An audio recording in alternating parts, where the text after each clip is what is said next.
Hello and welcome to Fraser Ballpark, ladies and gentlemen. We're in Hutt Valley, New Zealand here for the grand final of the 2025 Softball New Zealand presentation of the Women's Open Club Championship.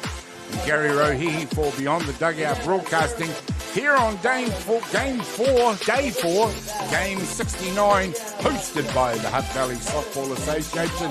Our grand final out there today is yesterday, ladies and gentlemen, that's it. It is grand final time. We're about to get into it. We've got the Kaiapoi Queens from Christchurch in the first base dugout. They'll be taking on Hutt Valley's own Hutt Valley Saints in the third base dugout. Both teams are in black uniforms, but the Kaiapoi Queens will have the yellow collars, and the Hutt Valley Saints have got their red and white accents. You'll be able to tell the difference quite easily. And at the moment, they are being introduced onto the park by our ground announcer, Joe Fraser. Joe will be joining me in the booth as our colour commentator, so we'll talk to him very shortly. I'm Gary Rohihi for Beyond the Dugout Broadcasting, and I will be your play-by-play commentator in this one, and it is a huge moment for club softball every year when we get to the grand final. Here on a day in Fraser Park that is a little bit of high cloud, but it is still very warm and very, very nice out there, and a perfect day for softball. Let's hope that lasts. We have had the odd hiccup on the weather, but that's behind us, and now we've got the two best teams in the competition have found their way to the grand final. Well, that's what happens when you have 17 teams like this and they go at each other for 4 days, and we end up with the two best teams in the competition.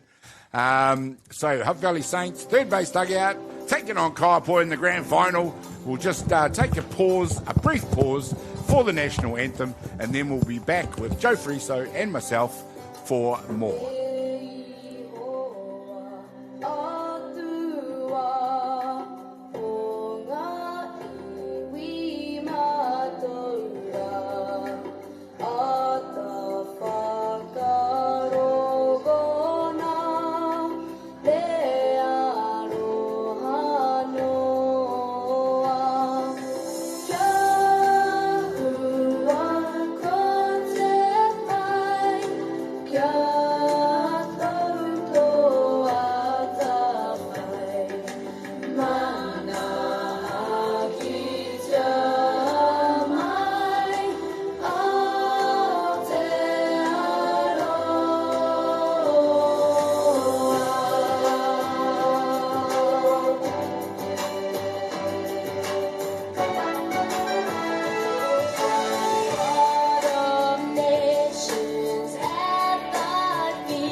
There we go, ladies and gentlemen. It's always a rousing moment to hear the national anthem that kicks us off for a rousing grand final. Joe Friso, great job out there on the introductions, Joe.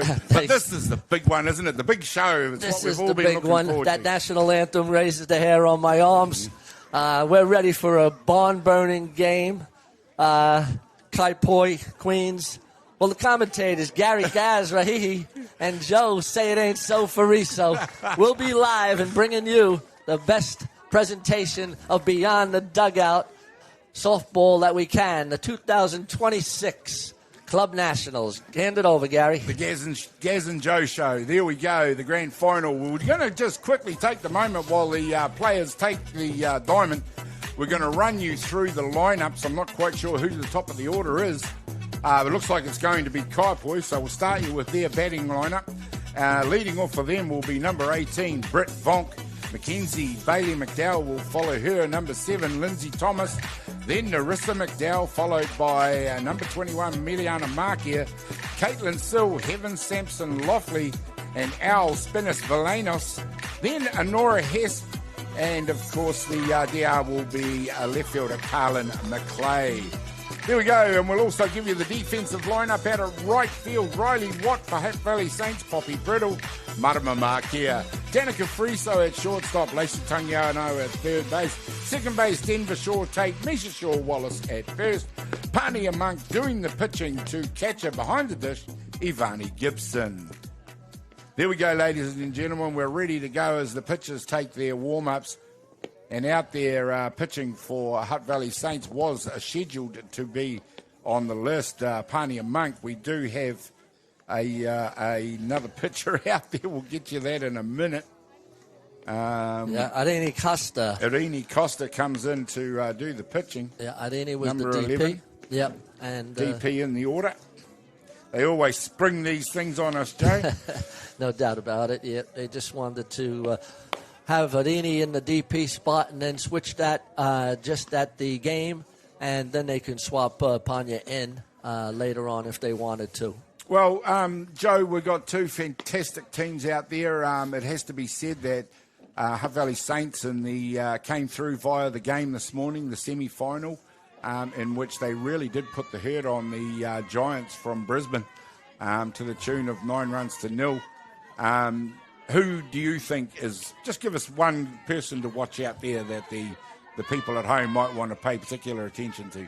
Well, I would look at, for the Kaiapoi Queens, you can't go past Lindsay Thomas, the catcher. She's been hitting the ball really well. And for the Saints, I think the person on the mound, Arini Costa. Kaiapoi wouldn't have seen him much, and so that's why I think Kitty Shaw would have made that change. Arini Costa came over just after December from Italy, and a lefty against lefty. I think that's one of the reasons why also. So let's keep an eye on that. So we've got European player on European player out there right now. The opening batter, the leadoff hitter for Kaiapoi Queens, number 18, Britt Vonk, hails out of Holland and is a pro. She's been all over the world playing, and she's another one who's been setting the diamond alight. Not only with her batting, but keep an eye on her defensively because she is a live wire out there at shortstop. No doubt about it. She's been playing in the Pro League for quite a few years now and represents the Netherlands for her country. There we go. And, of course, Arini Costa, she will have represented Italy. An international flavour, particularly from the Kaiapoi teams, and something that is a feature throughout the tournament. I mean, we also had a team, as I just mentioned, the Brisbane team. There's a high fly ball out to centre field. Poppy Prittle out there gets underneath it and gets us going with the first out of the game. Yeah, good pitch by Arini Costa coming back on a 3-1 pitch to get Vonk to fly out to centre field. There you go. Poppy Prittle nicely under that one. No effect from the light. The sun's just briefly hiding behind those high clouds up there. That's going to bring to bat number 7, Mackenzie Bailey McDowell. And here's another girl has played at every level in New Zealand softball and extremely good batter. Both teams deep in their lineups, Joe. They bat all the way through. Yeah, Mackenzie Bailey McDowell played in the United States and has come home. There's 3 of the McDowell sisters. Layla now a New Zealand communications manager. Oh, there's a hit by Mackenzie. She just puts it out of the reach of Misha Shaw Wallace at first base. And with one down, Kaiapoi Queens underway with a runner safe at 1. Lindsay Thomas, the girl that you just mentioned, Joe, is up to bat. Yeah, nice piece of hitting by Mackenzie Bailey McDowell. Just with a 2-strike count, just went with the pitch. Knocked it into right field. I think the slow motion really showed there that she took it to right field on an outside pitch just absolutely deliberately. She just held the bat out there, gave it the angle. Yeah. Lindsay Thomas, the catcher, international from the United States. Has an aggressive warm-up. There it goes, all the way around, slaps her on the back. But yeah, the warm-up, the power of the batting is just as aggressive as the warm-up.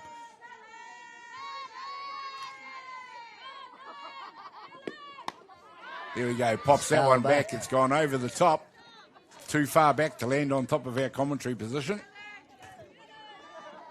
Good crowd out there, Joe. There's a great crowd, Yeah. and you know, we had that bad weather on Friday. Well, that's been gone and That's dusted. a memory, isn't it? That is a memory. A distant memory. Yesterday was a beautiful day for softball, and today also the sun is out. Hutt Valley putting on the weather.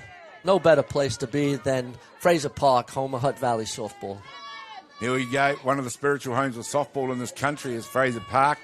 Beautiful setting. The trees all the way around. Some of the fences have opened things up a little bit, and I actually think it looks pretty good. And maybe they need to do something about not hiding the park behind And that's again. an infield pop-up. Lindsay Thomas pops it up to Misha Shaw-Wallace at first base for the second out.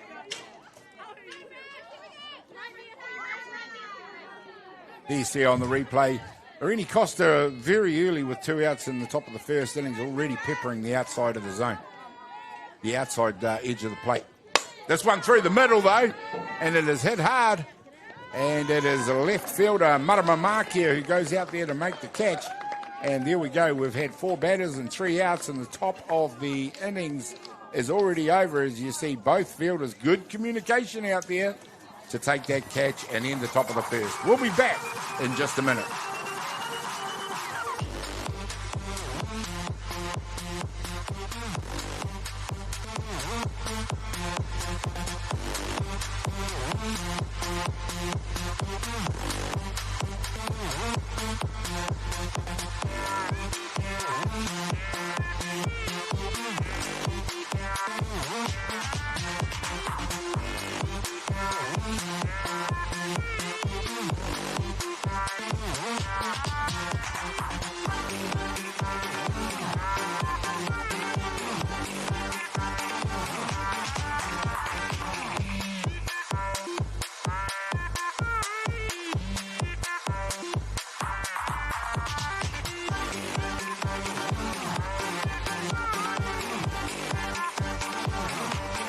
There we go, Joe Fariso. We are in a beautiful setting for a grand final. We've had the top of the first innings already and no score.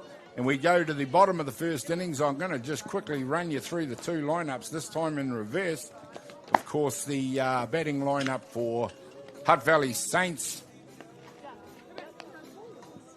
will be led off by Mediana Markia, followed by Danica Fariso, then Lacey Tungiano and Ivani Gibson. Denver Shaw Tate, followed by Poppy Priddle, then Misha Shaw-Wallace and Irene Costa. And rounding out their order will be Riley Watt. For Kaiapoi Queens, there we go. Heaven Sampson Loftley out at right field. Narissa McDowell out at centre. Carlin McClay out at left field. Mediana Markia as second base. Marama Markia, Gary, was the opening batter for Hutt Valley Saints. My apologies to those 2 girls. Britt Vonk at shortstop. Amora Hesp at third base. Second base is Mediana. Alspilus Valanis at first base. And doing the pitching out there is Mackenzie Bailey McDowell. And she's pitching it in to Lindsay Thomas behind the dish.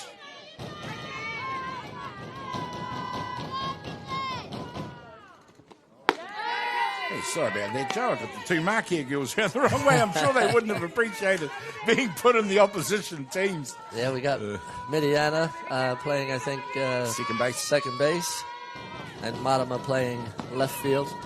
Versatile player, plays the infield and the outfield. Good speed. Yeah, she's a versatile player as Mackenzie Bailey McDowell. Of course, we've seen her for most of the week playing second base herself for Kaiapoi, but in similar fashion to what we've seen with Irene coming into pitch. The Hutt Valley Saints wouldn't have seen too much of Mackenzie in the last few years. while she was overseas, and of course she plays down in Canterbury.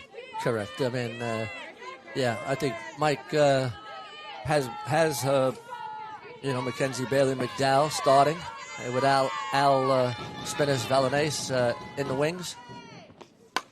Yeah, of course, he dips pretty deep into his pitching. Al Spinners Valanese playing at first base. They are very good pitcher. And, of course, he's also Caitlin Sill, who you can call on to pitch for that team as well.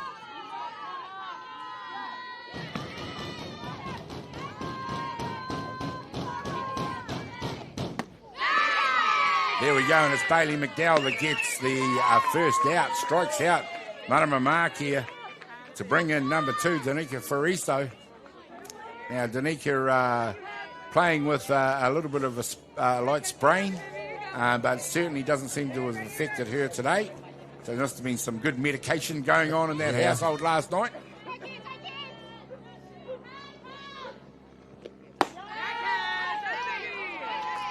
Yeah, definitely almost a step up in velocity from most of the pitches we've seen. Yeah, she has a good pace on that at the moment. Yep.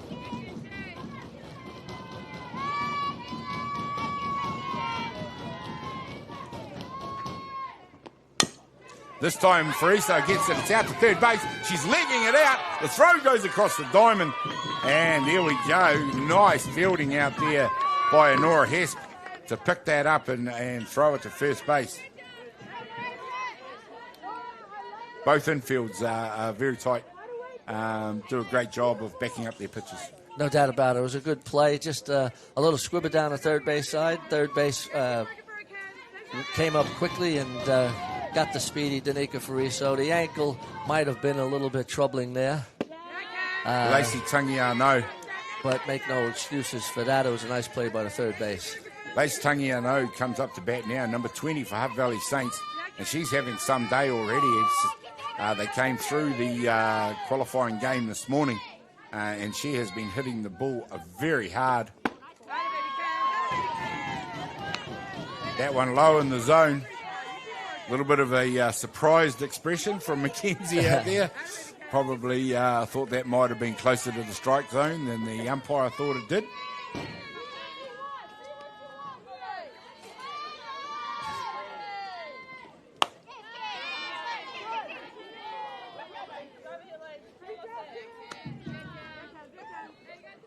Of course, the umpiring team out there, the other team out there, the team in blue, Heidi Leithart behind the dish, Nikki Ogier out there on first base. We've got Dowie Sutton at second base and Liam Stewart, a full complement of blues out there, keeping an eye on the athletes, making sure everybody behaves, Joe. Yeah, no doubt about it. 3 balls, 1 strike on Lace. Bottom of the first inning. What a crowd out here, enjoying the weather and some fantastic softball throughout the week. There you go. McDowell fires that one through the zone. There's a nice strike on her.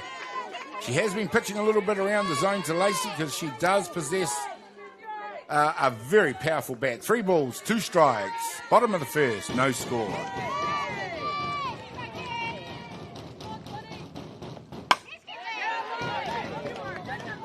Just fouls that one off.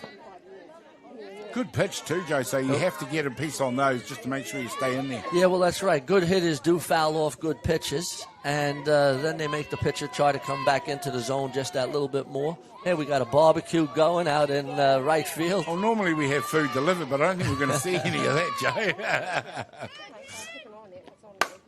This one's out front. It gets popped into right field. They're coming from everywhere to get it. They're unable to take it. Mark, here it is, who eventually loses her glove, picks it up, fires it into the diamond, and Lacey Tangiano is back on base. Here it is. Let's see it.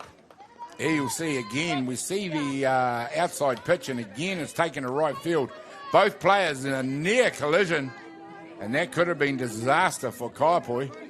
But as it is, Hutt Valley Saints with 2 down and a runner on 2. There's an early opportunity for them to impact the scoreboard. Got Lindsay Thomas going out to Mackenzie Bailey McDowell, just settling it down after that play. It was sort of a Texas Leaguer right in between Yeah. the second base and right fielder.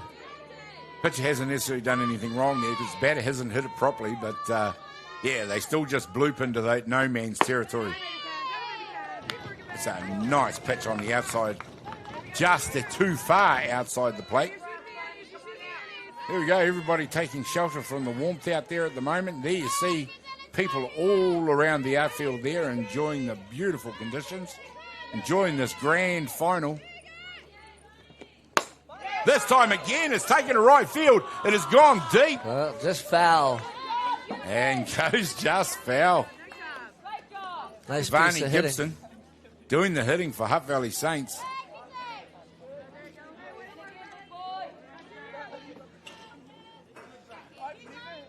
Great job she's done for Hutt Valley Saints. She comes in this 4 spot. She's also now had to come into behind the dish to catch for the injured Kerry Simeon. And that just proves how deep Hutt Valley Saints go in their lineup to replace a catcher of Kerry's quality with another very good catcher.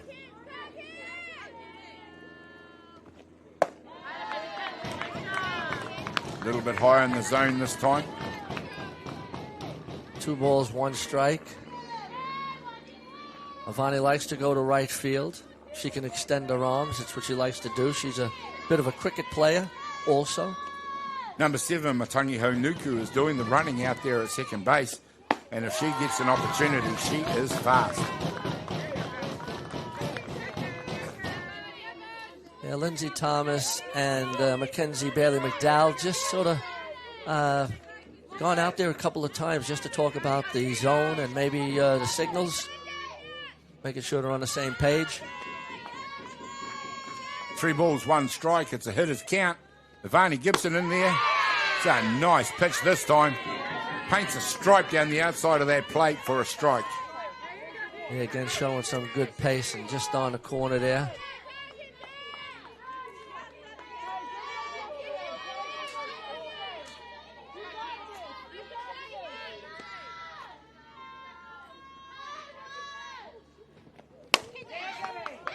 Oh, that's a foul ball. Just missed getting down the third base side. First base side. You're hearing it on the ambient mic, ladies and gentlemen. That ball is coming very crisply off that bat. Full count now. There's a great battle going on out here between batter and pitcher.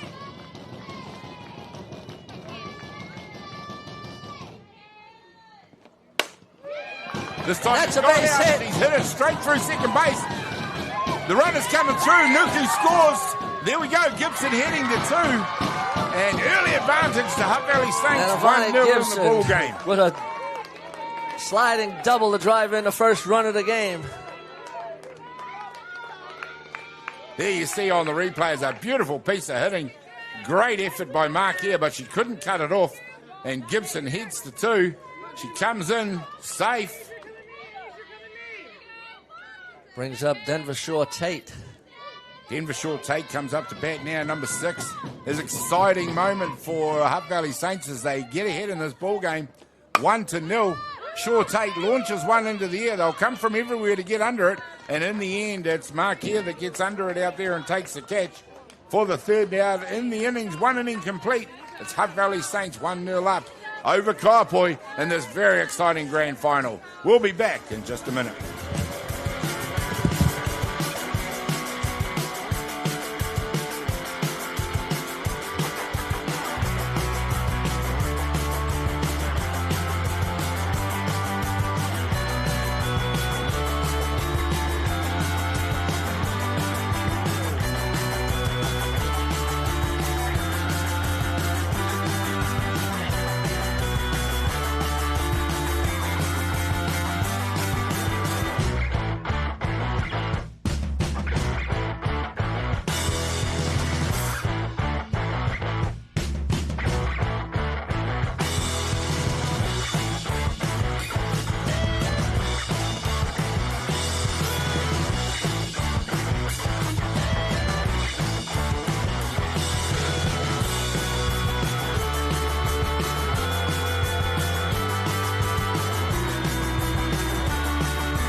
Welcome back, ladies and gentlemen. We're into the second innings now of the grand final here at the 2025-26 National Open Club Championship Softball for Women. It is a beautiful day here at Fraser Park. We are on Diamond 1 Sorensen Field, and Hutt Valley Saints taking on the Kaiapoi Queens. It is 1-0 Hutt Valley Saints. Joe, we just talked about Kaiapoi came through and had the rest this morning after beating Hutt Valley Saints quite convincingly in that 5 o'clock game yesterday. Well, one of the things, Kaiapoi did beat the Saints in yesterday's 5 o'clock game, and Saints then did have to play the Brisbane Giants. And sometimes playing that early game gives you a little bit of momentum. The bats were working for the Saints. They beat the Brisbane Giants 9-1. And so they bring a little bit of momentum in with the sticks.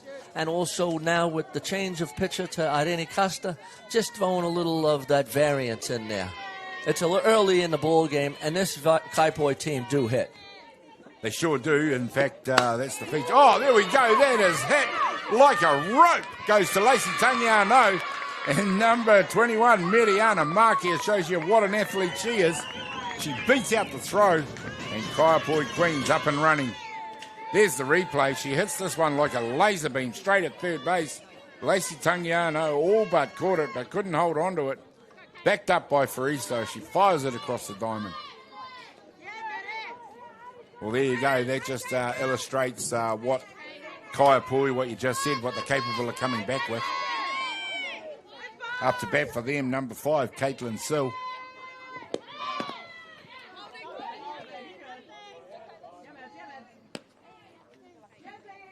Yeah, I certainly don't think, Joe, we've seen the final score in this ball game. That's for sure. These two teams are both too good with the bats for the runs to end there.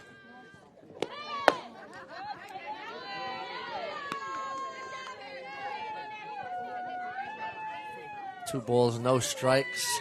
Irene Costa will want to make sure that she lets the defense play. There you go. Costa rears back to go again. Fires one through the zone. Still takes it for a strike. The runner at 1. The other thing we've seen, Joe, is the coaches, Mike McDowell and Kitty Shaw, are both very aggressive in their plays when they get runners on base. This one's hit hard by Caitlin Sill. It's heading out there deep. There's a diving attempt. The runner's mark here. She's rounded 2.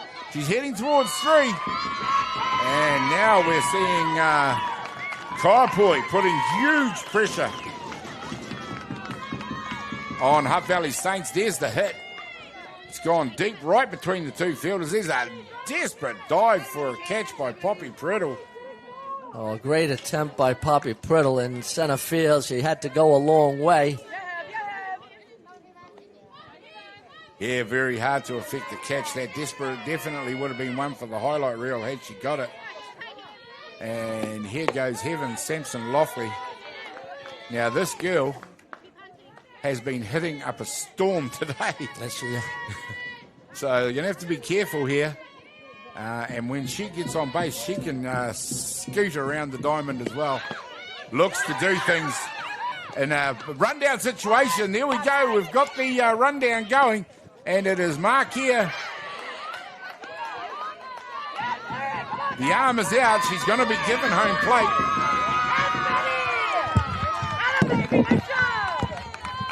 She's going to be given home plate as umpire Stewart has awarded the interference.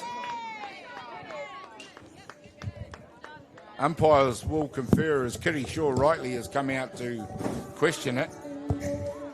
There's the rundown instigated by Marquia. She comes in, she ducks under there, and there is what they are saying is the interference, as that player was all over the top of her.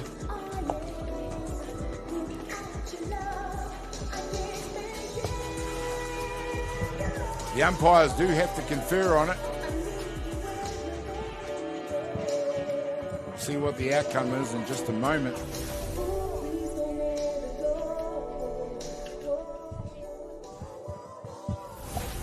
It's always a little bit of a shame when these conferences happening. I think she ducked under. She ducked under the tag.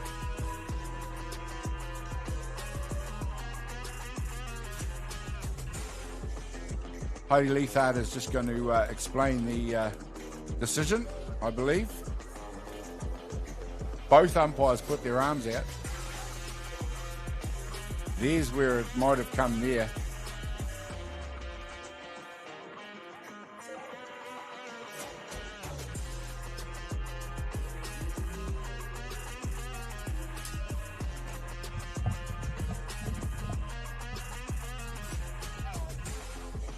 Markia is back out at 3. So they had the suicide squeeze on. The reason why Markia did not score is she was heading back to third base when the obstruction occurred. So that's the base she's given, back to third. There we go. Well, Joe, very exciting. Yeah, exciting already.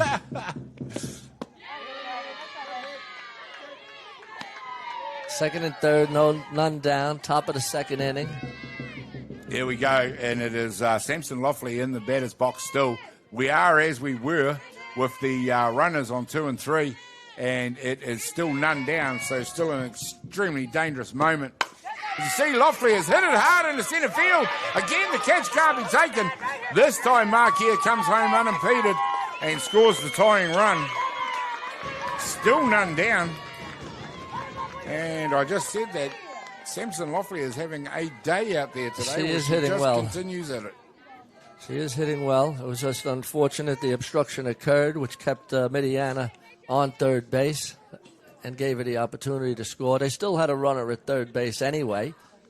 And so they're going to just have a little bit of a conference here with the 1-3 play. They've just got to calm down, and that's what this will be all about. Talk about the possible plays that are on. Maybe looking for a double, Joe. Yep. Al Spinners-Valanis comes up to bat now. Having a great day out there as well. Having a great tournament. Whether it's batting, fielding, or pitching, they are always in the competition.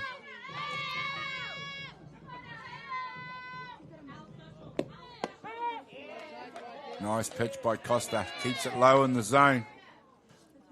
Samson Loughley, no movement yet. You'd have thought she'd have taken 2. She will take 2 at some stage. We'll see which way Saints play the 1-3. Whether they go for the runner.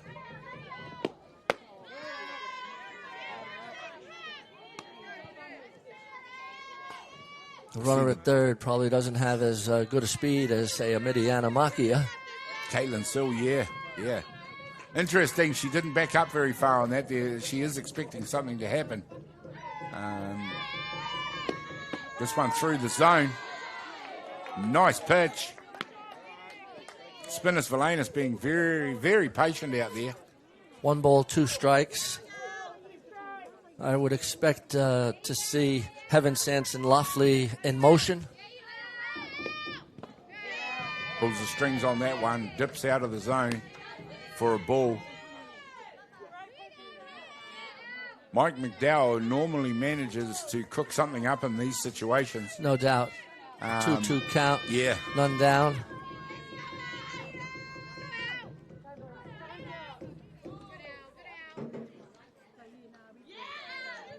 And, of course, for Saints defensively, the brains trust at Saints. They go deep on the bench there as well. International coaching all over the place. One's hit straight back to Costa. It goes all the way to 2. That's a great piece of fielding by Fariso out there, but it's not going to stop the run scoring as she takes Loughley out at second base. It was a hit ball. Arini Costa lost sight of it on the ground ball, and Danica Fariso scooped it up and got the forced play. They still scored a run and take the lead 2-1.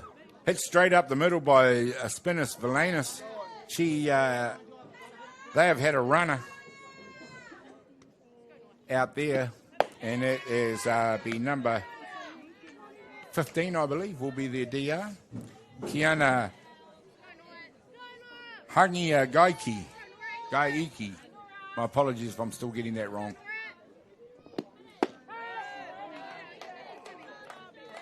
You're doing a good job with that name, Gary.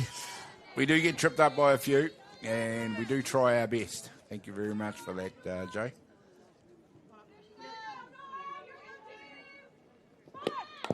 This time looking to go short.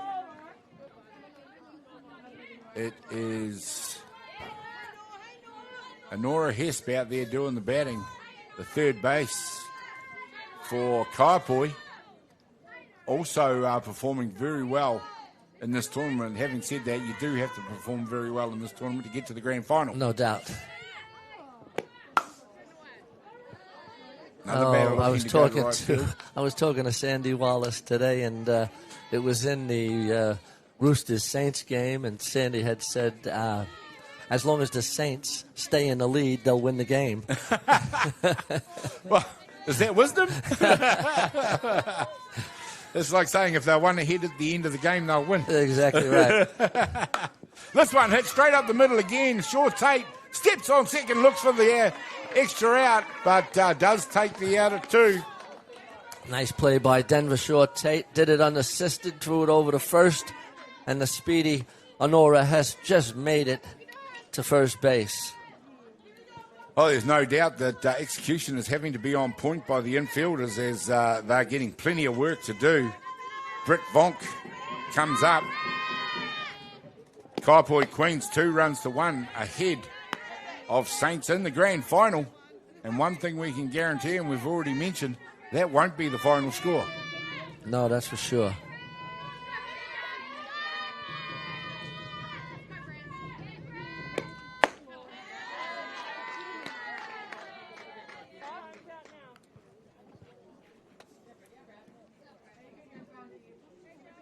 Just a little conference out there on the mound.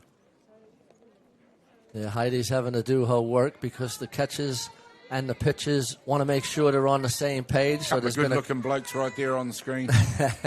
Hey, the best-looking commentators in softball, you can guarantee that. That's for sure, Gaza. There we go. There's the slide on the steal, and the throw is good.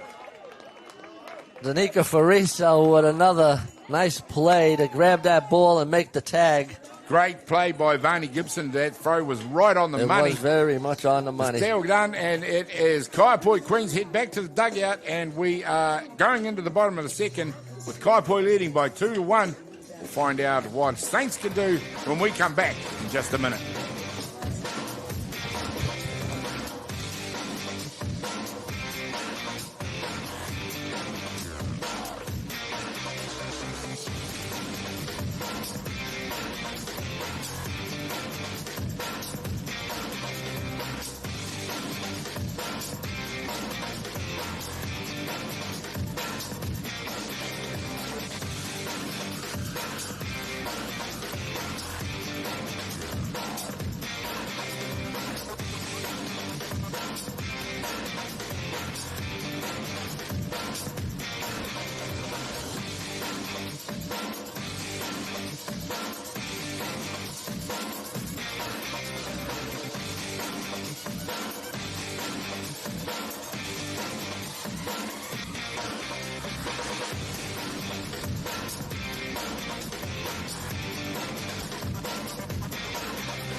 Welcome back, ladies and gentlemen. We are now in the bottom of the second innings here in the grand final, day 4, game 69. It is Hutt Valley Saints taking on the Kaiapoi Queens in an absolutely magic day for softball here on Sorensen Field.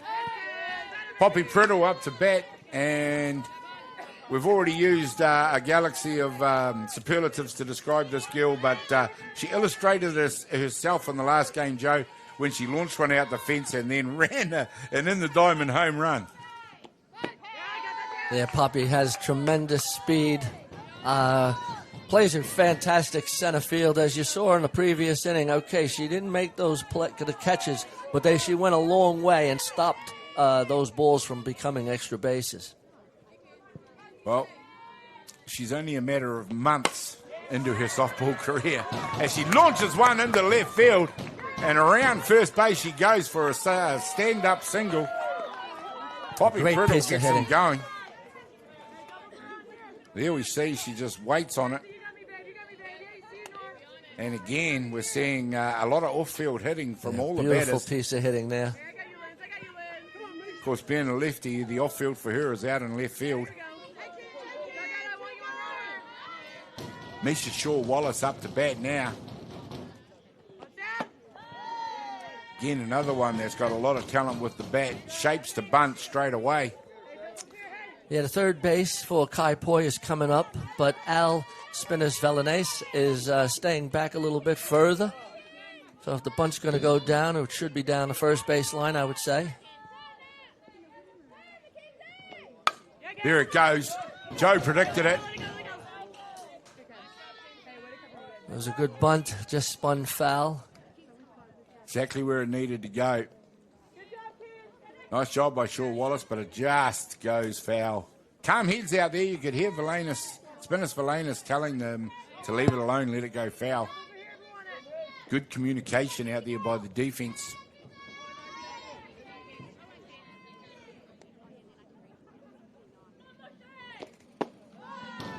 Here we go, 2 balls, 1 strike. Good hitter's count on a 2-1. Whether the sacrifice is on or whether there's going to be maybe a hit and run with Poppy's speed, that's always a possibility. She could steal a base. Yeah, the steal could definitely be on. Sooner rather than later. There's another bunt attempt. 2-2, that'll even up the count.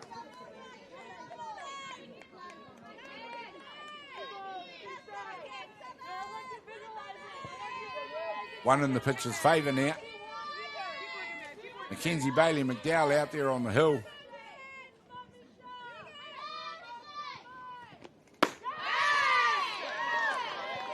Little bit outside for Heidi Leifert this time to call that a strike. Full count, 3 balls, 2 strikes, none down in the top of the second inning. Bottom of the second inning, pardon me.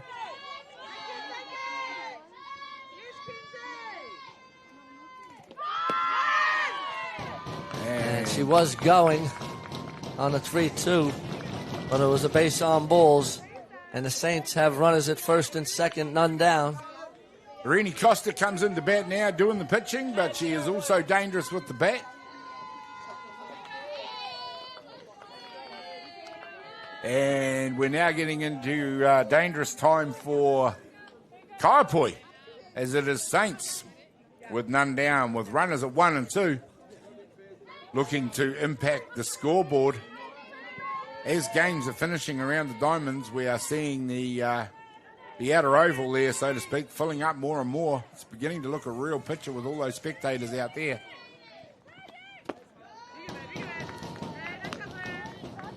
Just a very light breeze. 20 degrees, sunny conditions. Great day for softball.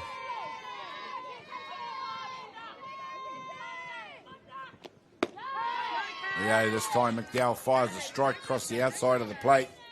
Costa it is who watches it go past this time.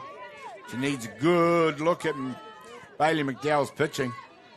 We talked about not having done a lot of pitching, especially the Saints. They won't have seen much of her, if at all, in this tournament. This time she's launched one high in the air. It's going down the throat out there of left field, which is now Carlin McClay. Had to wait a long time for that one to come down. Again, it was off-field hitting. Nice play, yeah, nice and job. The left fielder just battling the sun a little bit. It can get tricky out there around this time, and as the day progresses, the sun from behind home plate can get very strong. Yeah, the local Hutt Valley players seem to deal with it very well. They have to play with those conditions day in and day out. We have seen fielders at times struggle with it, but both teams have to play in it. So both teams had to put up with it. This time the steal from 3 is on. And umpire Liam Stewart out there right on the spot. Poppy Priddle showing you how fast she is. Steals third base. There we go. Up to Kaiapoi. There we go. One of the supporters out there. Yeah, Poppy Priddle just beat the throw. The tag was there, but a hand was in already. Just goes to show you that how exact you've got to be to get someone who's as rapid as her.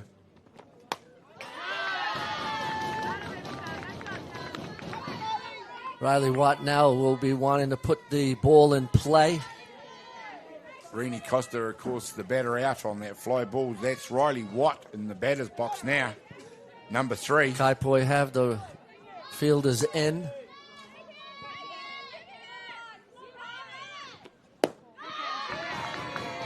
With only one out, Joe, is a sacrifice play on here. No doubt, that's right. Yes, there is. The squeeze play is on. But with a 3-1 count now, I'm thinking Riley might just take this one. Try to get a walk and get to the top of the lineup. She's hit it straight to Vonk at shortstop. No chance for a run there. She got it on the button. Probably hit it a little bit too well in the end. Yeah. Yep. Here we go. You see the replay there. Straight through the zone. She puts the bat out in front of it. And Britt Vonk up to the challenge right there. 2 down, back to the top of the order. Number 4, Marama Mark here up to bat for Saints.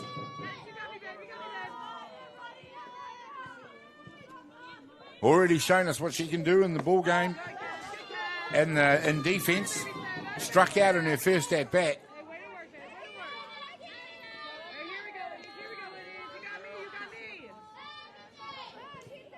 But you don't keep one of the marquees down for very long.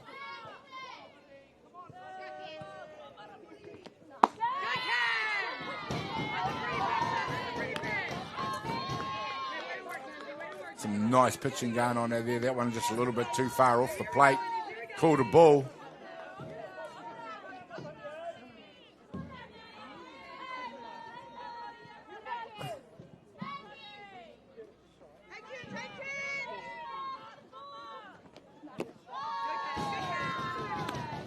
This time, there's very patient batting out there from Marama Mark here.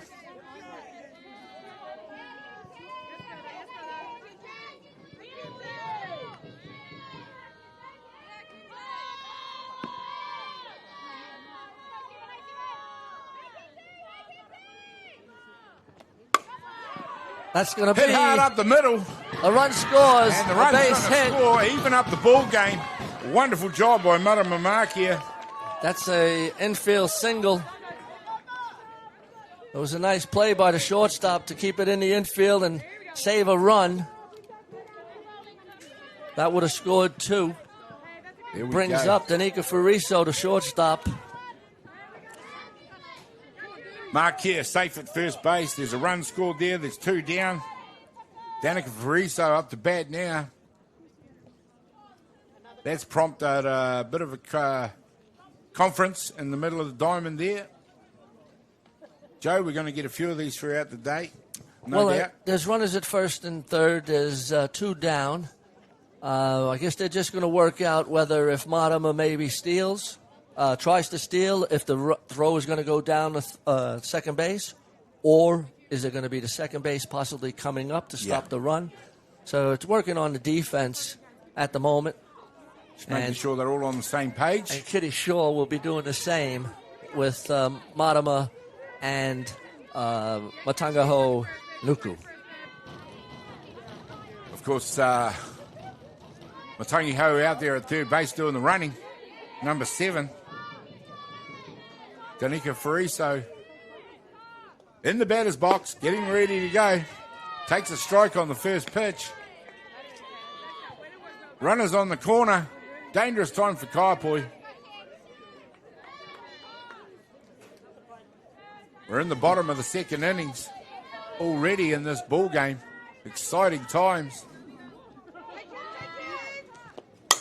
There we go. This one's hit straight back to the pitcher. McDowell fields it and defuses that situation nicely. Fraser it is who becomes the third out here in the bottom of the second innings, but not before. Hutt Valley Saints even up this ball game.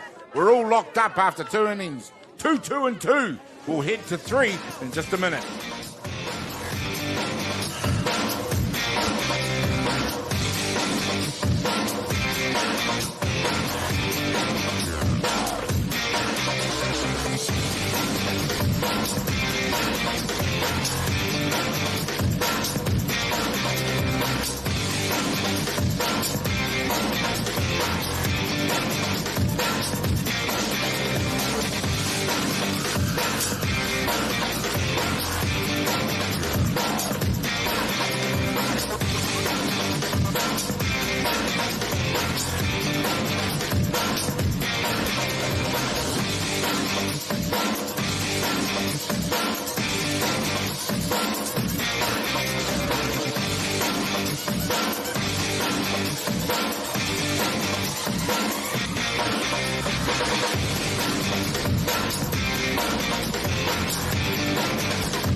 Welcome back, ladies and gentlemen, to this ball game that is very tight and it is very tense. The grand final here, it is 2 apiece between these two great teams, Hutt Valley Saints and Kaiapoi Queens.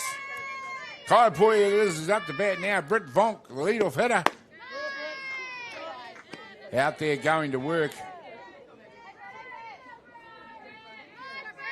It will be Vonk, Bailey, McDowell, and Thomas. Top of the third inning. Top of 3 it is.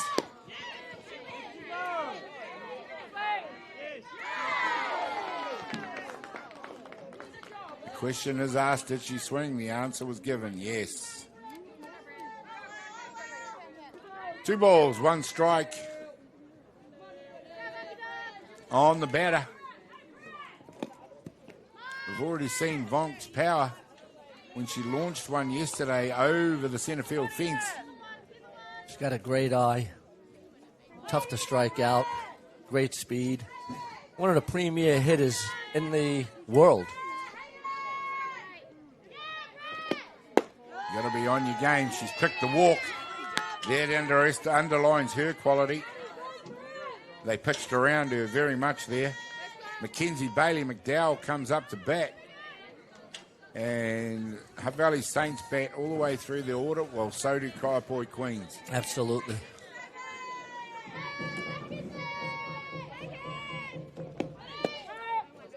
In some ways, they're almost like mirror images. Teams are very similar in terms of power with their bat. Even the style of play is quite similar. They're very attacking. Mackenzie Bailey McDowell had that base hit first time up. There's another off-field hit. It's going deep. They're coming from right field to try and cut it off. Can't do it. Riley Watt's got very good speed out there. Again, there's 2 strikes. We'll see what Mackenzie Bailey McDowell does here. Just trying to protect, put the bat on the ball. We'll see also if Britt Vonk, if Mike McDowell has Vonk in motion. Yeah, that's a definite possibility. Mike McDowell, the coach for Kaiapoi Queens, loves to get his runners moving. And if bunts aren't being laid down, he will steal them. It's not a matter of if, it's when. Exactly right.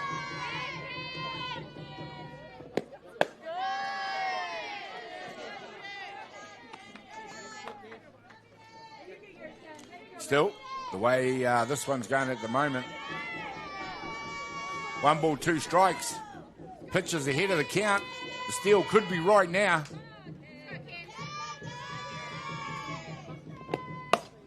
This one's gone to right field. It's gone very shallow. It finds the grass out there. Vonk's in motion.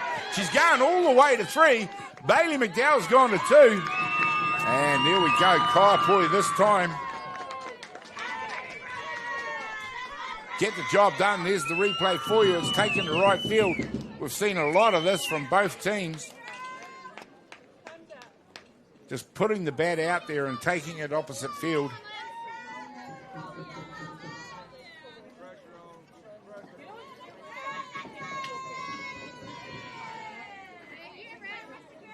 It's as a batter, Joe, you see what they're doing consistently out there. I mean, to explain it to the guys out there, hitting to right field is going against the natural way a right-hander would hit the ball. No doubt, but Mackenzie Bailey McDowell had did it perfectly the last two at-bats now. And they just made an intentional walk to Lindsey Thomas to load the bases. The infield's in. Well, there we go. They've got loaded bases with none down. There's a very dangerous moment now for Saints. It's Saints that have put the batter on. They've recognised the danger of Lindsey Thomas. It was Narissa McDowell. We've seen who can also move the runners around. She's hit one hard at shortstop. That's a great pickup by Fraser. And double play. As we've seen, Bailey McDowell almost gave it away there by slowing up as she got to the base. That is a no-no. A beautiful play by Danica Fariso. Outstanding defense. And you cannot keep Fariso out of the game.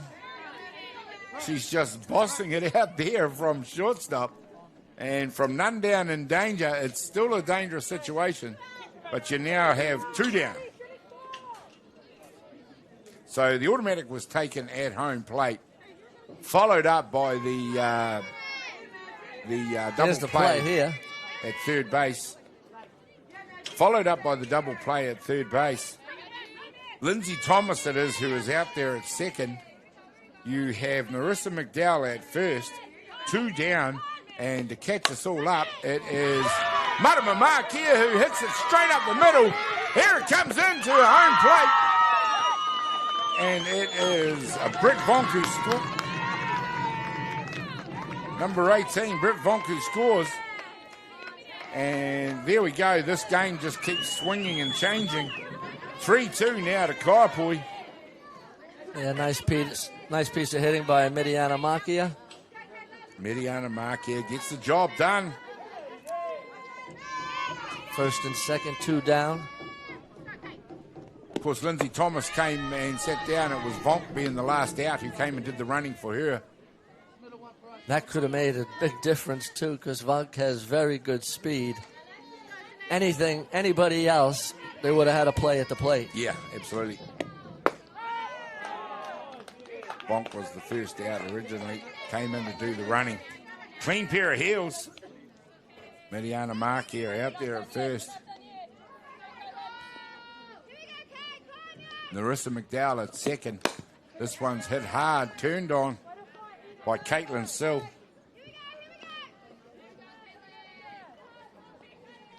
(3-2) the score now. 1 ball, 2 strikes. 2 down, top of the third. Kaiapoi Queens have a 1-run lead. This game's going to keep us guessing if the lead keeps changing every innings, Joe. It's amazing the way it's going, but definitely worthy of the grand final, which is exactly what you expect. 2 balls, 2 strikes.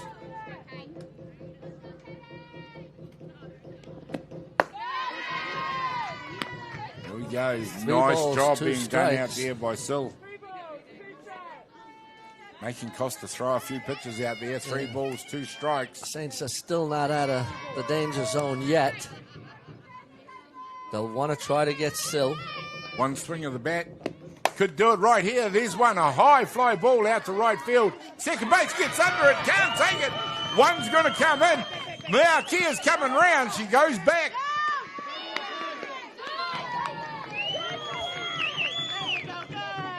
There you go. Time has been called. But not before. Another run scores. Mark here all the way around to 3. Caitlin Sill gets the job done with another one of those little pop flies. Yeah. Joe, we've seen a few of them now. Yeah, it looked like Denver Shore Tate was battling with the sun a little bit. As we said, it gets a little tougher as the day progresses. Yep. And one of those pop-ups that just drop in again. Here we go. You don't have to read Mike McDowell's mind there. He's just told Evan Sampson Loughley to just keep the swing flat. Flat swing's all you need. That's what he said to it. 2 down. 4-2 the score to Kaiapoi now. And it is Saints who need the out. There's a nice pitch on the inside.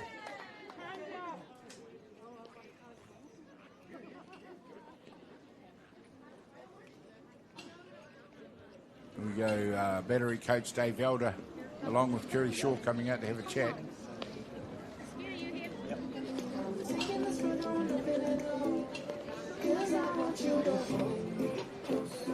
We'll see what that is.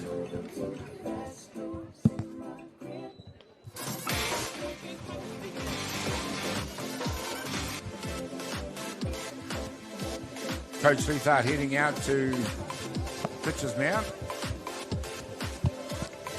Not 100% sure what that was all about. Yeah, not sure either. Both Dave Elder and Kitty Shaw came out. We're back to the ball game. It's 4-2. Kaiapoi Queens, Hutt Valley Saints, 4-2, top of the third. No balls, 1 strike on the batter. Samson Loughley hits one. It's another one of those fly balls. Fraser catches it out there for the 3rd out. There you go, but not before Kaiapoi Queens score 2 runs in the innings. We'll go to the bottom of the 3rd with them leading the ball game by 4-2. We'll be back with a lot more action in just a minute.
How many times have you seen that ball and you need someone rapid who can get that ball back and in the diamond? Exactly.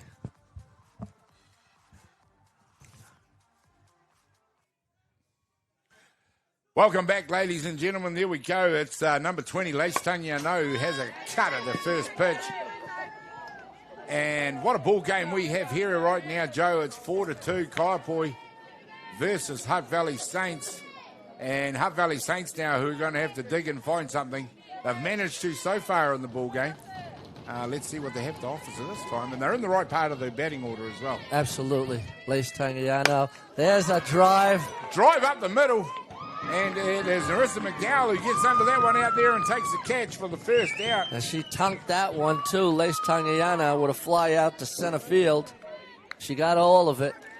Just underlines just the sort of form she's in at the moment. Yeah. That goes another 2 or 3 metres, and that's over the fence. Yeah. Ivani Gibson comes into bat now. Just a dangerous time for Saints. They need to keep scoring runs, keep the scoreboard ticking over. Yep. They need to stop Kaiapoi from going on one of their runs. There's one out to shortstop. Here comes the throw. It's not controlled.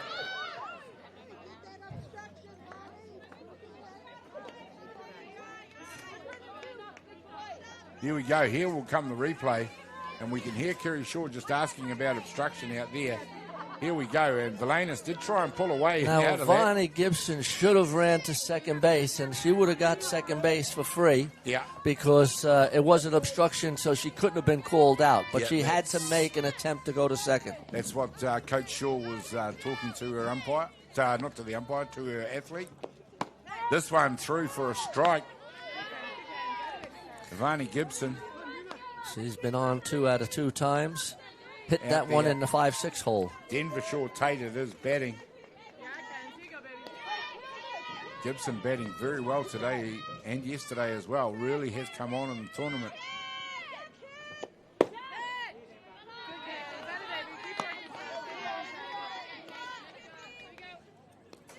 Shaw Tate would probably, by her standards, want to be hitting the ball a bit more regularly. No doubt about it. She's a good hitter. Another one that's come back with a great experience over in North America after going to college there. Comes back a better softballer as well as an educated young lady. Vonnie Gibson takes second base on that drop ball. Just gets away from Lindsay Thomas. One down with Shaw Tate up to bat. 2 balls, 1 strike. It is up to Hutt Valley Saints now can answer. They're 2 runs down in the ball game, the grand final here at the Women's Open Club Championship.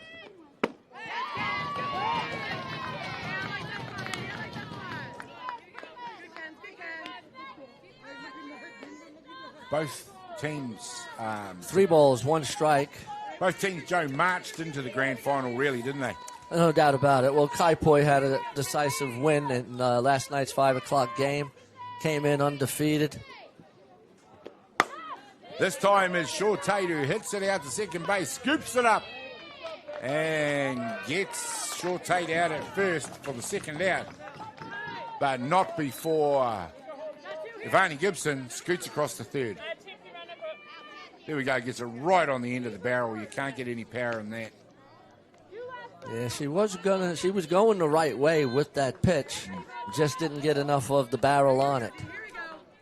Poppy Priddle up to bat now. Poppy had a single the last time up.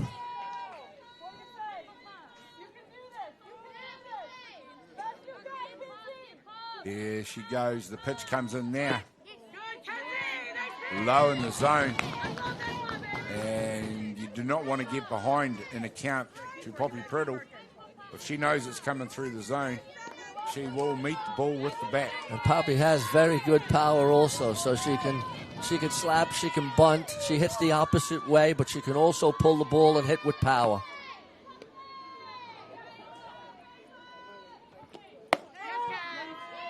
Watches this one go through the zone.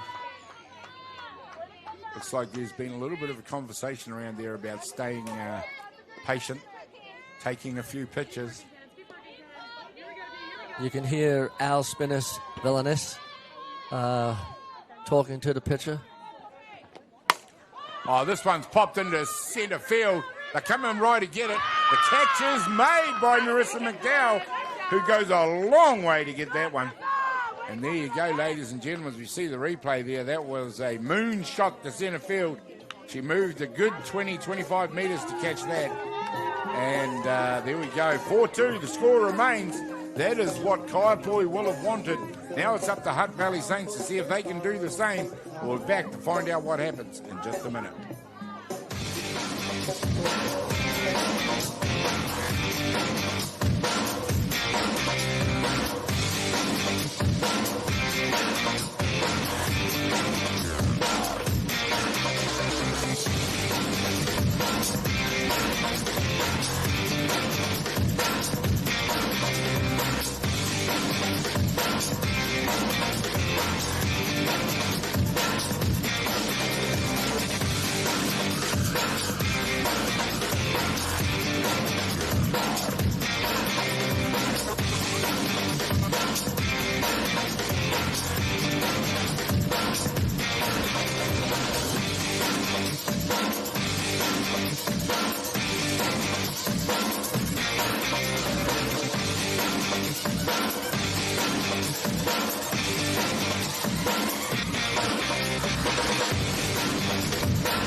Welcome back, ladies and gentlemen, as we are enjoying a very tense grand final out there at the moment. 4-2.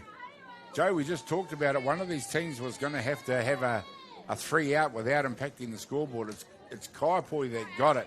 It's up to Saints now. They can't let too many innings go past and allow Kaiapoi, as the first out is made, it's Spinners for Lena, so he's the first out, and not allow Kaiapoi to score. They Absolutely, need to get out of the no inning. doubt about it. They'll just want to get out of this inning with no runs and then get back to use the sticks. That's the key component right there. Use the sticks. And Nora Hesp with 1 down here in the 4th inning. Top of 4 it is.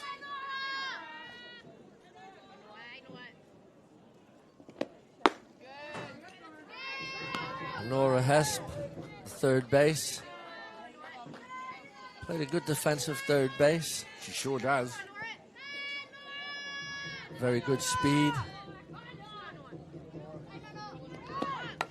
There we go, drops the bunt. Nice work out there by Costa to take the out. And goes to the top of the pops with Britt Vonk up. 2 down, Britt Vonk up. There's the first leg of the double done by Hutt Valley Saints. Need to get this out. Britt Vonk might have something to say about that. One of the more powerful batters in the tournament, not just in Kaiapoi's lineup.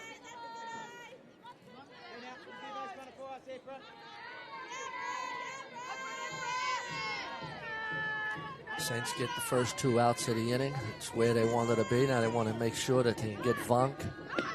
Oh, without doubt. This one is hit straight out to the fence by Vonk, and she is fast. The stand-up double for Vonk. Here we go, ladies and gentlemen. As shortstops out there are putting on a clinic, both of them. Mackenzie Bailey McDowell up to bat now. 2 down with a runner at second base.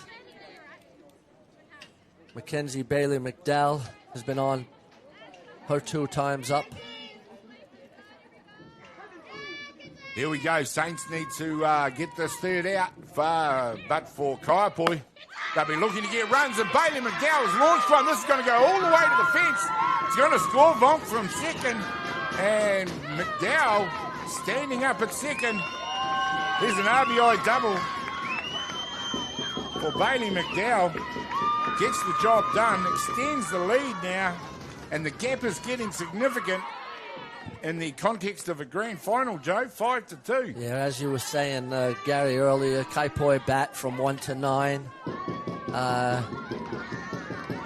There's a beautiful piece of hitting. Just bisects the 2 fielders out there. Goes all the way out to the fence. 2 down, Lindsay Thomas up to bat. They put her on base last time. There is a conference out there between catcher and pitcher right now. It looks like we're going to have a pitcher change. So we will take a quick break while this pitching change is being done. Brought to you by Beyond the Dugout Broadcasting.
Welcome back, ladies and gentlemen, to this grand final. The pitching change has been done, and it is Pania Monk who comes in to continue this ball game. Irene Costa gets a rest as the Kaiapoi hitters were just threatening to get on top of Hutt Valley Saints in this grand final.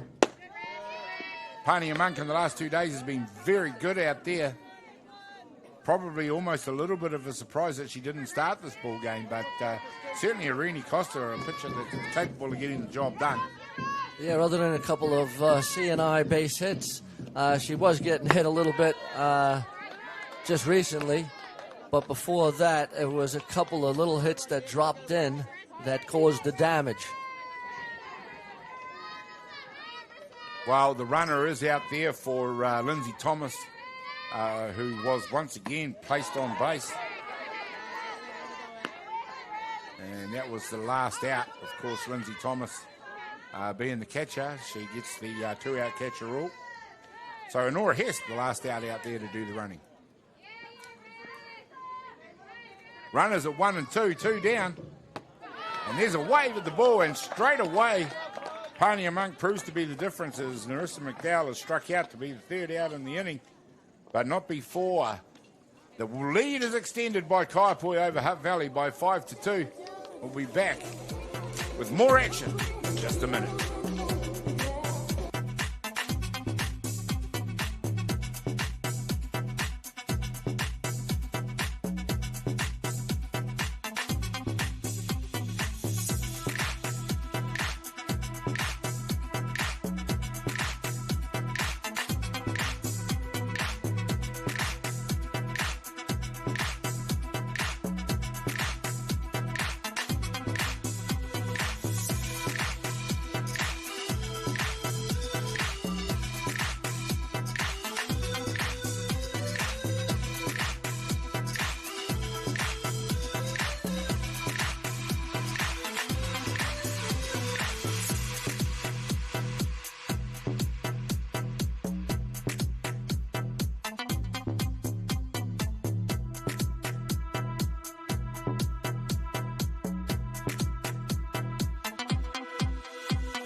Well, ladies and gentlemen, this ball game is just getting into gear again. It is 5-2 to Kaiapoi, and we've seen a pitching change straight away pay dividends for Hutt Valley Saints as they are looking to get back into this one. They need 3 runs to tie, and probably need to do it pretty quickly as we are into the bottom of the 4th innings.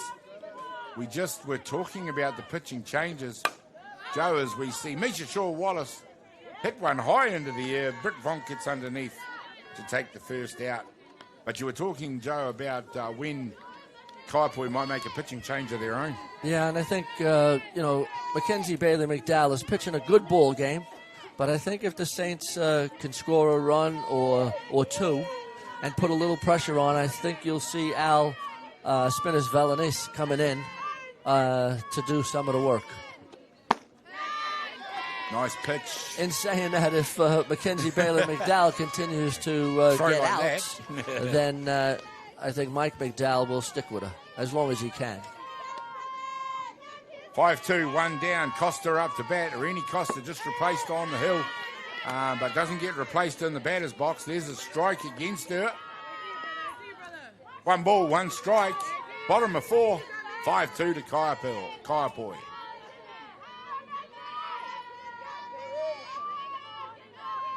I'd be interested to know if there's a strikeout. We talked about Mackenzie Bailey McDowell, and she responds to us by getting a little bit stronger in that one and striking out Irene Costa. Bringing to bat Riley Watt. There's a nice spot right there. Yeah, when you have 2 strikes and you have a good pitcher that's hitting the spots, you've got to swing the bat on a pitch that close. It was very close, but I just looked at it and I think a great job done of framing that pitch by their catcher. Yeah, good point, Gary. Yeah.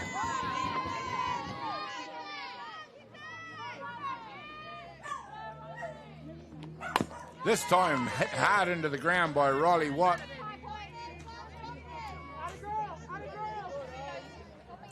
Another athlete in this Hutt Valley Saints team that is very fast around the diamond. One ball, one strike. They do have a depth and speed. All they've got to do is get out there, Joe. Yep. Good high riser. 1 ball, 2 strikes, 2 down, bottom of the 4th. Oh, Saints scored a run in each of the first 2 innings. Were unable to in the 3rd. And that's a dangerous sign as we get towards the later stages of this ball game. And there's another great pitch. And Mackenzie Bailey McDowell seems to have just upped the ante a little bit in this inning. Yeah, against the lefties, she's painting that away pitch just perfectly. Lindsey Thomas is out there again. As you can see, Lindsey Thomas is moving on the outside pitch. It was always a ball. Riley was tempted, but held off. Full count, though, so that's a nice job by Riley Watt. She now has to finish it off and try and get herself onto base. We'll find out if she can do that right now. Yeah. Fouls one off. Good inside down pitch, and Riley fouls it off. Oh, Liam Stewart ruled the previous pitch was no swing for a ball, so a 3-2 count stays the same after that foul. Bailey McDowell leans back to go again. This time it's in the zone, and it's hit through first base by Riley Watt. There's a nice at-bat. Nice piece of hitting by Riley Watt on the 3-2 pitch. Here we see she just turns on that pitch. It's low in the zone, so she does a good job to catch up with it. Marama Mark here up to bat, number 4. Got herself out to first base in her last batter as well. Top of the order for Hutt Valley Saints with 2 down. A rally is what they require right here. A nice pitch on the inside corner by Mackenzie Bailey McDowell. Marama Makia has been hitting all tournament. Haven't seen Kitty Shaw yet trying to ignite her running game out there and stealing bases. It's something that's been a hallmark throughout the tournament where she's been willing to do. We've seen Marama Makia steal 3rd twice in previous games in the tournament. So definitely can be aggressive with her calls.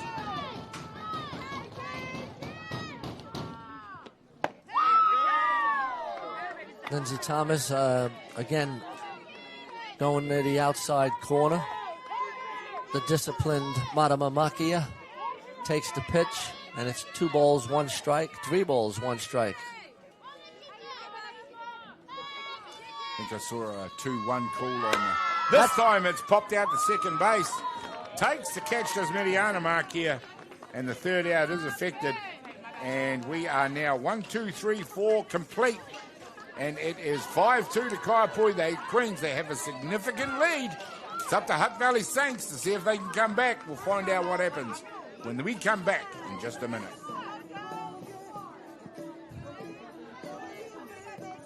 You know, there are a couple of good...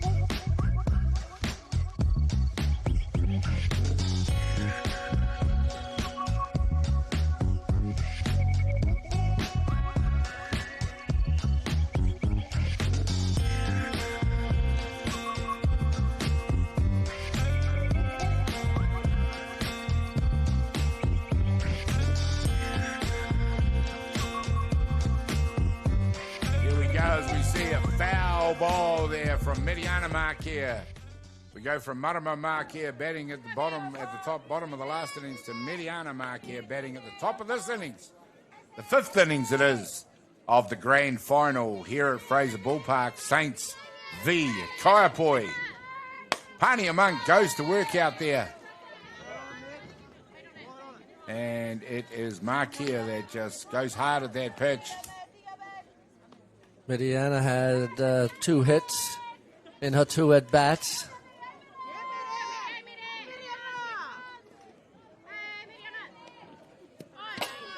There we go, a loose pitch from Pania Monk. Current White Sox pitcher. Both of these teams bristling with representative talent. So it's no surprise that we're getting a high-quality affair out there. 1 ball, 2 strikes on Mediana Makia, the leadoff batter. Saints will want to make sure she's kept off the bases, and that's a fly ball. High fly deep into left field. It is Marama Markia who catches out the fly ball from her sister, Mediana Markia. A well-hit ball by Mediana Makia. Tracked well by Marama Makia. Yeah, they both do fabulous for the first jobs out of the wherever inning. they're asked to play, even if it's against each other. I don't know how bragging rights goes on there. But number 5, Caitlin Sill, up to bat now. And there's another moonshot. And it is Lace Tangiano and Danica Fariso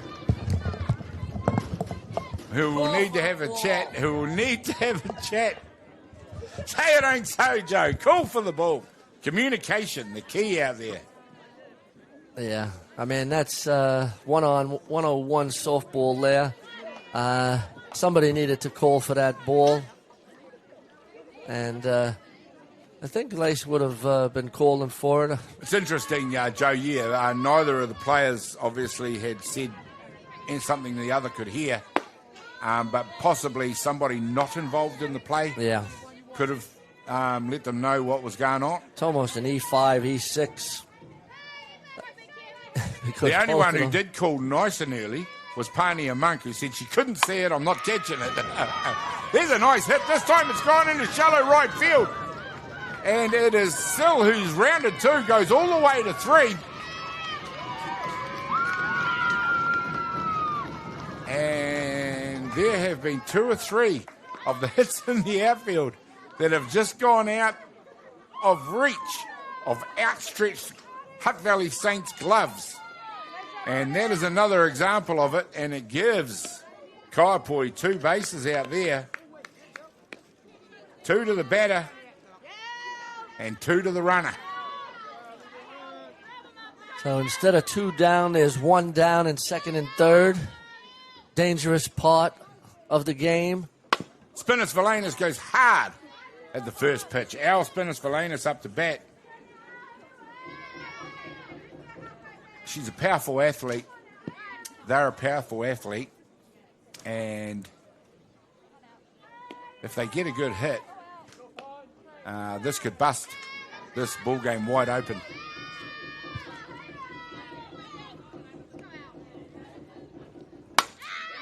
There we go. Paints a stripe down the first base line. Just foul. Spinners Valanis just underlines the power of the hit out there. Yeah. Second and third occupied by Kaiapoi runners. There's only 1 down. No balls, 2 strikes on Al Spinners Valanis, looking to convert RBIs right here. Pania Monk, what can she say about that? Valanis not willing to let anything go past the bat.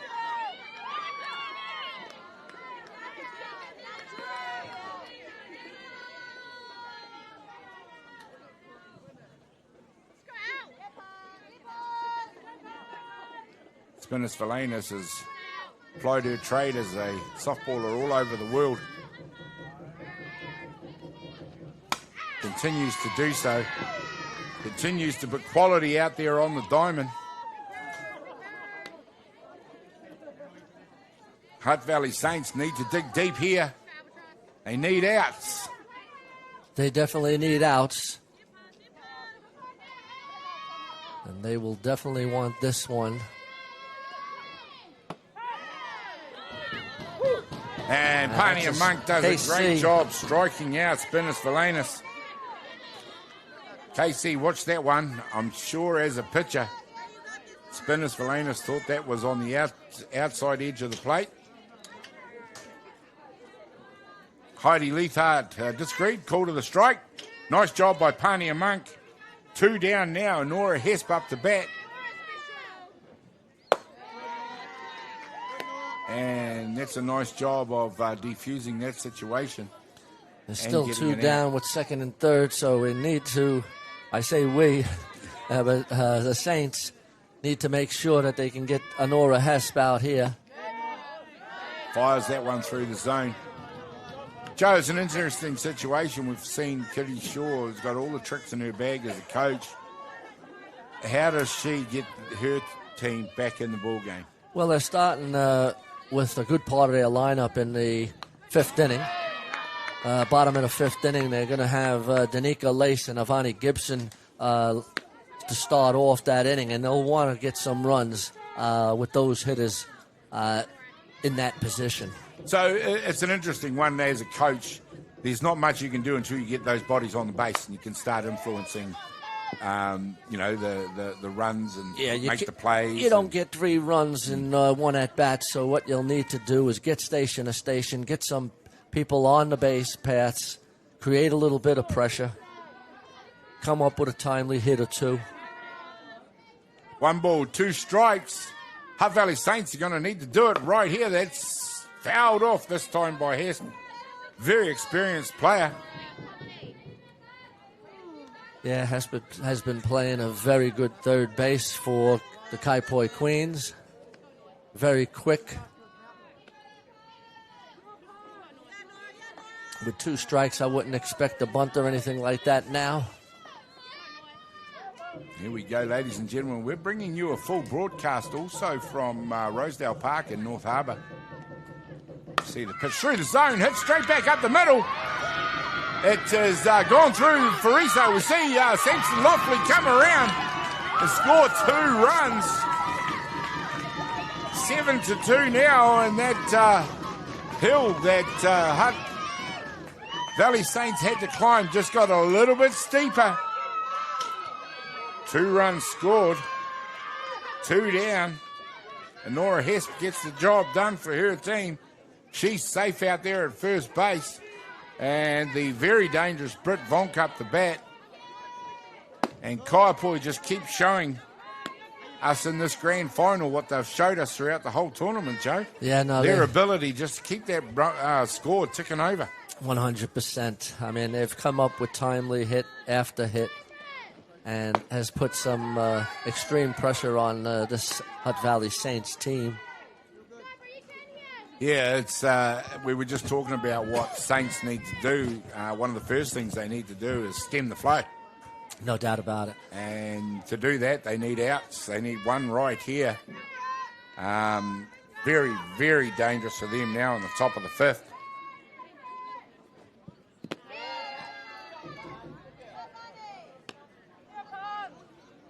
This is a grand final, as we know, Joe. You've coached grand finals before. No doubt. Got a couple of NFC titles in your own cabinet to celebrate. You know the pressure that they're under out there. There's a hit by Vonk to right field, and she is having some day out there. Yeah, she continues to hit. She's a hitting machine. It'll be interesting what her stats are at the end of the tournament.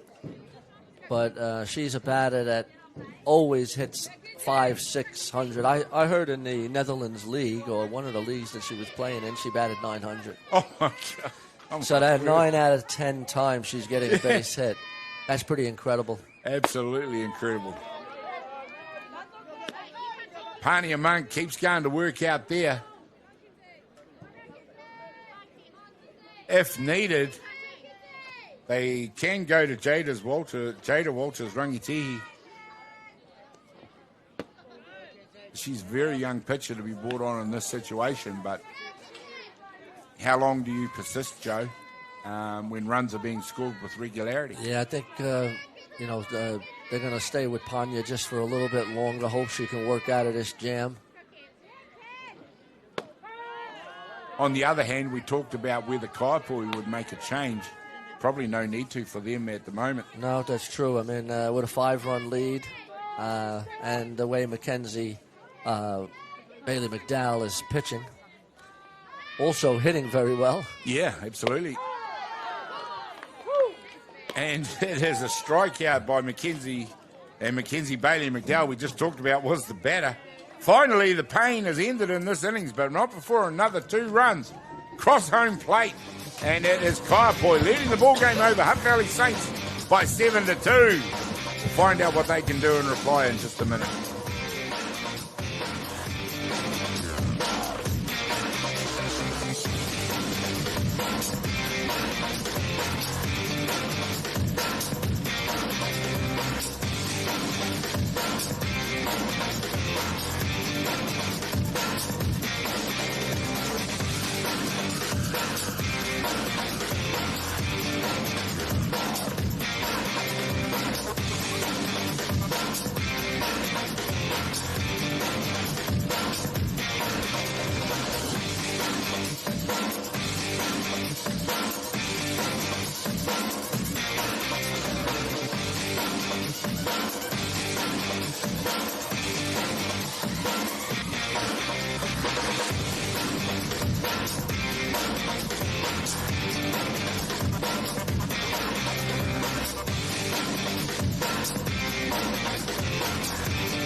Welcome back, ladies and gentlemen. There we go. Kaiapoi it is, who are in the box seat in this ball game over Hutt Valley Saints 7-2. Bottom of the 5th innings, it is a 5-run deficit. Danica Fariso up to bat, staring back at the new pitcher, Al Spinners Valanis. Well, there we go. Fariso drops the bunt. We just talked about possibly Mike McDowell not needing to change pitches, with Mackenzie Bailey and McDowell doing a very good job. Well, this may have been just a technical change that was in the books anyway. Yeah, I think they were going to look at 5 innings, and in this bottom of the 5th inning, I do think that change was going to be planned, and it definitely came to fruition. Well, Al Spinners Valanis, very accomplished pitcher, possibly could have started this ball game if needed. They went with the pitcher that Hutt Valley Saints won't have seen a huge amount of, and that worked very effectively. Got to give kudos to Coach Mike McDowell throughout this tournament. He's not actually listed as having an assistant coach, so other than talking to his experienced leadership group within the team, he's had to make all the decisions himself. No doubt about it, yeah. In contrast to Kitty Shaw, who's got the wisdom of Kevin Gettings and Dave Elder to call on. Yeah.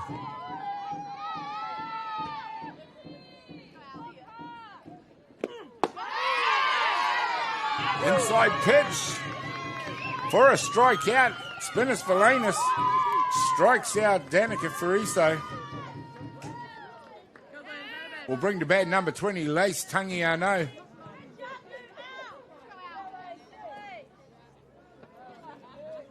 And the energy that and the professionalism and the execution that Hutt Valley Saints played with in the first game this morning, not quite on point in the grand final. No, they're just missing a beat. They're not getting the timely hits that they normally would be getting. They did have those 2 runs in the first 2 innings, but the last 2.5 innings now, it seems to have run a little bit dry. Hard hit this time by Tangiano. She continues her wonderful form with the bat. Great piece of hitting by Lace Tangiano. Gets them going in this innings with 1 down. Ivani Gibson up to bat has also been very good in this grand final. They need them to come up and give their best as we see Matangi Haunuku, the DR, come in to do the running. And with only 2 runs scored, she's been a very busy DR. She's been out there in virtually every inning. No doubt about it. Yeah, they're getting some base runners. The Saints are. This one's taken to right field. It's going down the foul ball line, and it just flirts with it and goes foul. Yeah, Vonnie Gibson loves to hit to right field. She's has that a little bit of a cricket swing where she waits for the ball to come through the zone and then puts the bat on it. It's a great piece of hitting by Vonnie Gibson. The other thing about the Hutt Valley Saints performance is what they've been allowed to do by the performance of Kaiapoi. Has kept their lineup pretty well subdued throughout the game. 1 run in each of the first 2 innings, but nothing since. It's a great defensive effort by Kaiapoi. No balls, 2 strikes on Gibson in this one. She'll be followed by Shaw Tate and Priddle.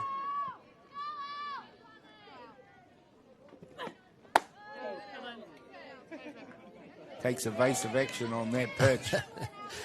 Vonnie Gibson not willing to take one for the team. Gets out of that high rise ball. Yep.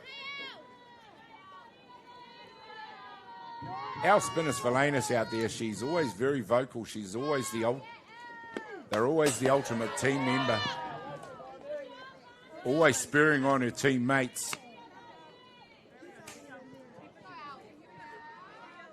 Yeah, no. What better part of the field where would you want them than right out where they are right now? Yeah, no. There's a lot of talking going on.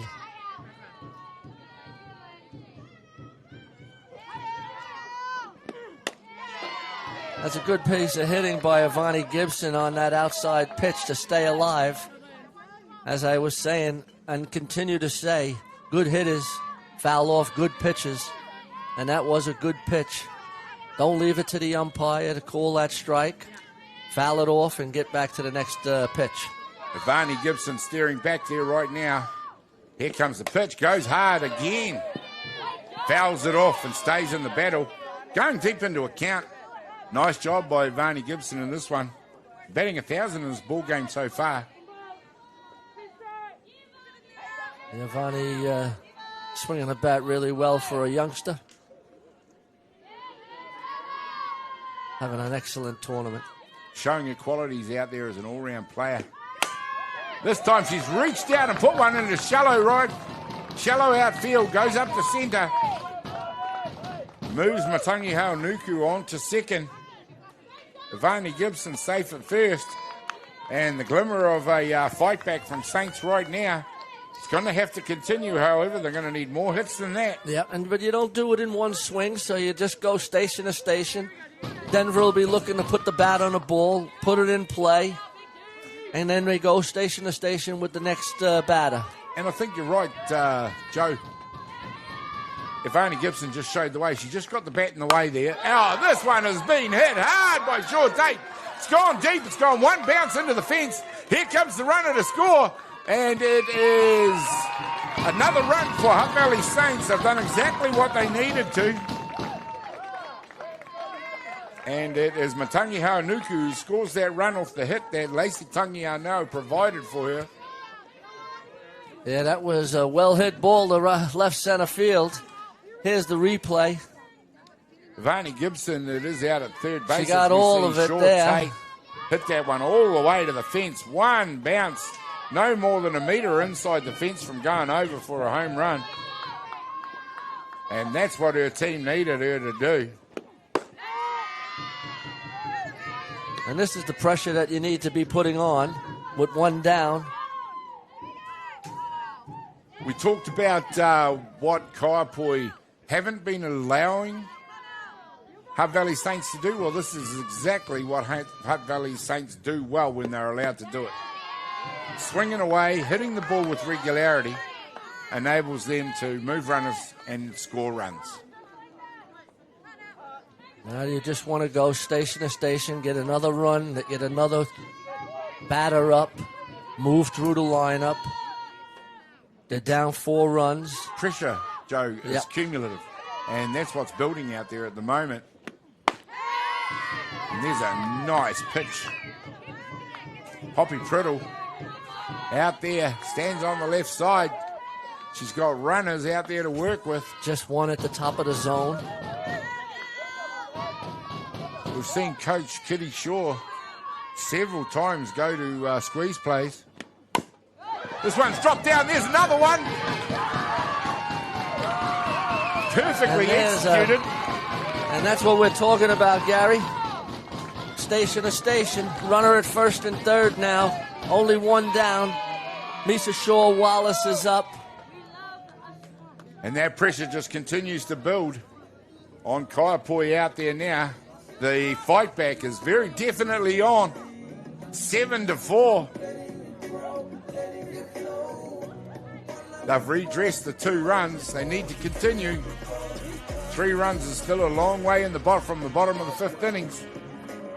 But the door is beginning to open for Hutt Valley Saints.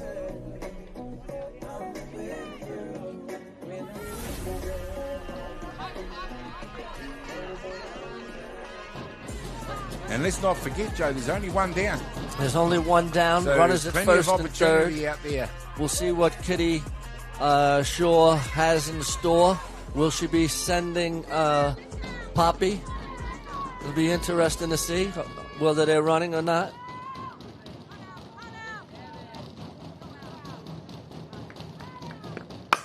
This one hit hard by Shaw Wallace. They definitely are starting to get an eye for the middle of the zone if it's left in there for them.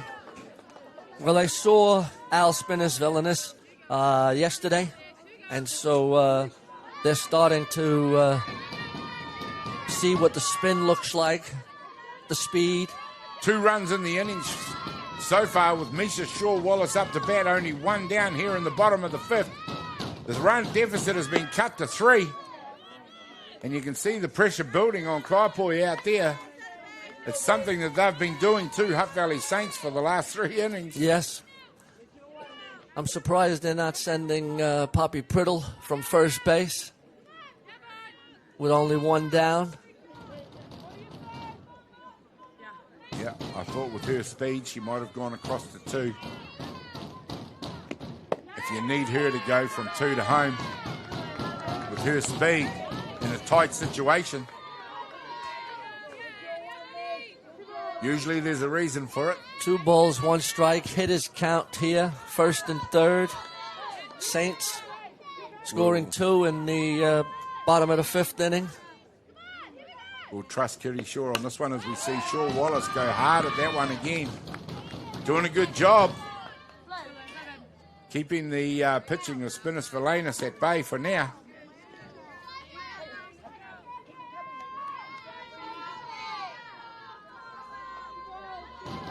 Two balls, 2 strikes.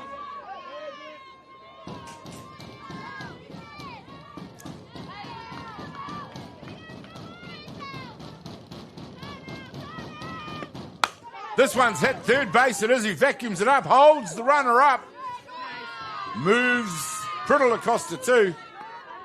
But it is Shaw Wallace that is out at first base for the second out.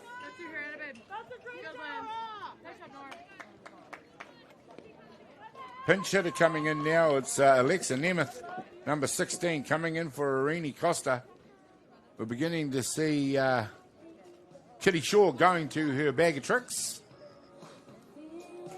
And one of those is a pinch hitter. Alex Nemeth. Another conference out there. Product of North Carolina in the United States. Power hitting pitcher outfielder. Again, underlines the depth that Saints are able to draw on. Alexa did have a home run in the tournament. Alexa Nemeth it is. Staring back at spinners. Valanis goes to it, hits it straight back. Valanis it is who takes the out of one to end the inning. But not before Hutt Valley Saints can launch the comeback. Narrow the deficit. They still trail, however, by 7-4 against the Kaiapoi Queens. We'll be back. More of that action in just a minute.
Here we go, ladies and gentlemen. Welcome back as we go into the top of the sixth innings. It is the pitching change again that has been done out there by Hutt Valley Saints. Jada Walters-Rangitihi, it is who's out there pitching to Lindsay Thomas, who for the first time in the ball game has not been placed on one.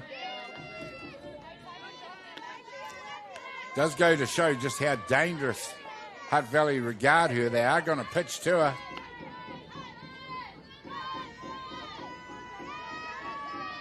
Definitely capable of launching this one over the fence. And Joe, we're seeing Saints pitching by committee. We thought it might happen. That was always going to be on the cards. Areni Costa, Panya Monk, Jada Walters Rangatihi, and they also had Alexa Nesmith if needed.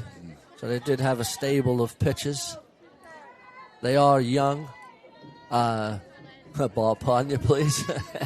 No disrespect, but Panya would be the elder of the three. They are all young compared to you and I, Joe. No doubt about it. There we go. Lindsay Thomas, interesting. She refuses to let a pitcher go to the inside on her.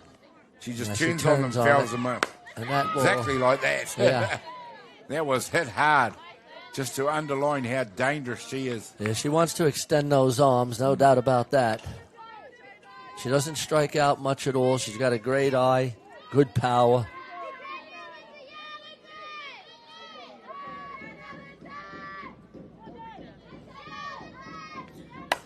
This one is hit straight up the middle.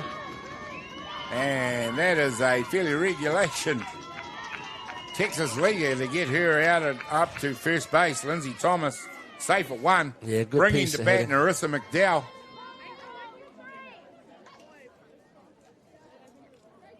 Narissa McDowell up now.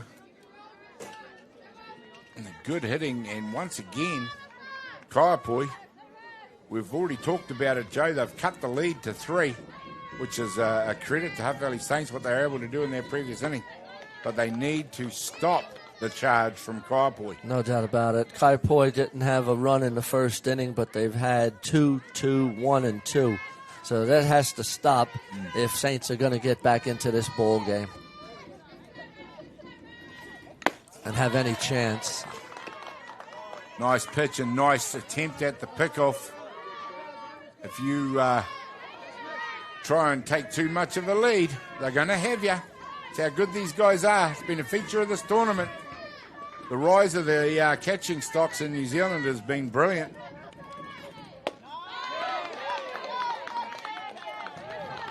Nice pitch by Walters Rangitihi.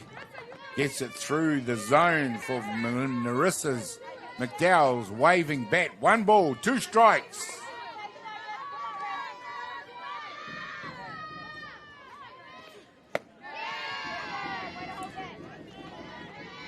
Walters Rangitihi, definitely a pitcher for the future of the game here in New Zealand. Yeah, 2 balls, 2 strikes. Coming on in leaps and bounds over the last year or two. Narissa McDowell susceptible to that high pitch. That just missed the corner. Still a lot of smiling faces out there. Enjoying this grand final, no matter how tense it is. And it is very tense. 3 balls, 2 strikes. Still in the bright sunshine on a beautiful day here in the Hutt Valley. Where else would you want to be? Launches one high towards the right field. Foul line fence and over it. Beautiful day in the Hutt Valley. Normal summer day. A normal summer day. In March. I know the other day on Thursday night when I tried to go home, the Hutt Valley didn't want to let me go. Traffic. Oh, yeah. God. 50 minutes to get from Fraser Park to Transmission Gully. Thank you very much for that one. 3 balls, 2 strikes. Got to have something to moan about, Joe, because the weather's perfect, the softball's perfect. Interesting. Picks the walk. It was a pick a walk based on balls. Brings up Midiana Makia. Here we go, Kaiapoi now with runners at 1 and 2.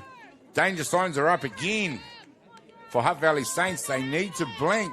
Kaiapoi in this one, if they're going to continue their own comeback. 3 runs down they are now. They've cut the deficit from 5. Did a great job. They need to get it together on defense.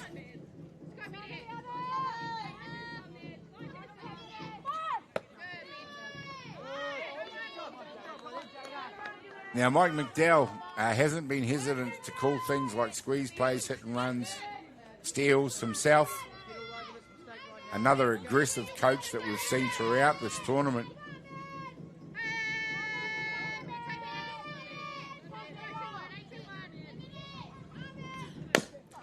Hit hard down the third base line for a foul by Midiana Makia. I'd said to you off air a little while before, you always get the feeling around the 2 Makia girls in either team that something's going to happen at any time. 2 balls, 1 strike, no doubt about it. Midiana, a very good softballer. Former White Sox. Looking to maybe make a comeback. Drops the bunt this time, moves the 2 runners. She's very fast herself. She's not going to beat out the throw, but she is going to beat out the throw. Safe. Is the call.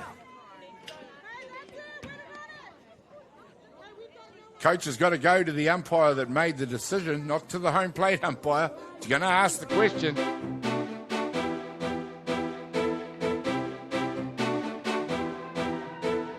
Rarely see them reverse their decisions in these situations.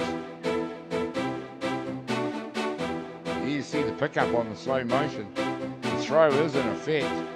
And there we go. It's a bang-bang play, bud. It's a bang-bang play, Gary. But she was out. Yeah, she was definitely out by that half a step.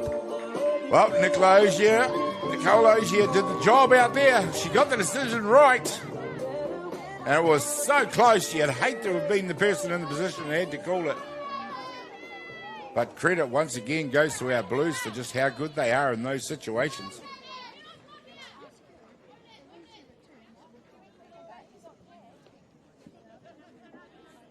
Kitty Shaw asking every question she can think of.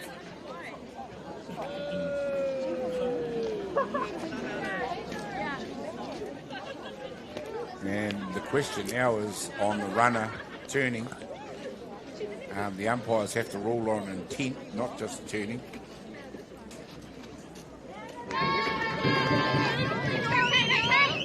And her first intention was to turn right towards the fence. The bottom line is his bases loaded now. That's right, Joe. Bottom None line, down. basin loaders, none down. Very dangerous. Saints need to get out of this situation. That's a good pitch right there. Not called a strike by umpire Heidi Leithart.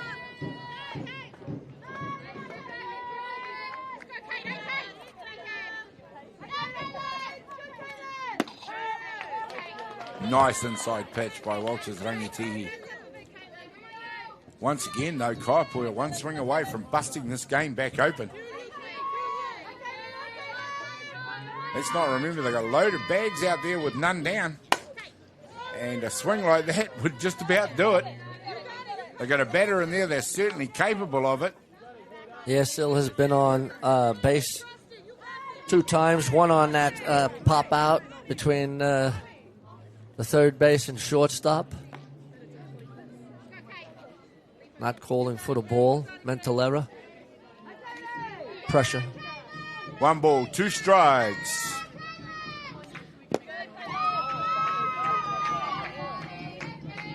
Two balls, 2 strikes. None down. Top of the 6th inning. Bit of a subdued crowd out there. Be fair to say they're probably a home crowd for Hutt Valley Saints. Still a lot of noise from both dugouts, though. In particular, the Kaiapoi one right now, and why wouldn't there be? The other team with none down and a load of bags. There's a couple of teams out on the bank. You can see them out in left field and left center field. Yeah, you can see the Giants and the Roosters out there. We see a fly ball just clear the fence. And a pretty average attempt to catch it out there, Dave Elder, I'm afraid. There was people ducking for cover. Yeah, look at the smile on the face. Dave, we saw you. Caught you on film.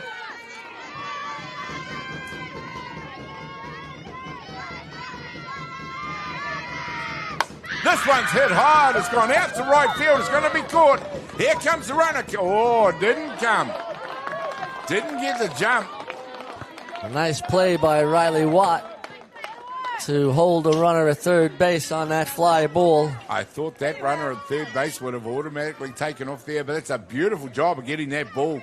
She got it back in the air in a split second. Yeah, it brings up Heaven Sense and Loughley, who's having a game. Having a whale of a game is Samson Loughley.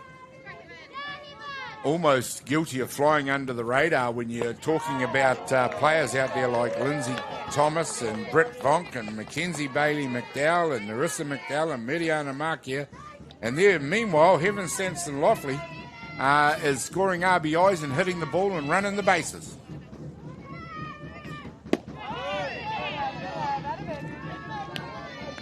And is proving to have a zone that's hard to pitch to. No doubt about it.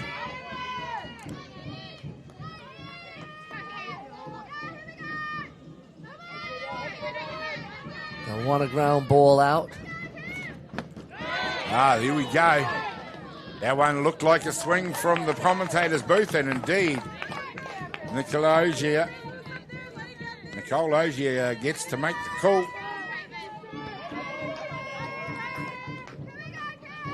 Yes, it was. Yes, she went. 1 ball, 2 strikes. Evens up the count.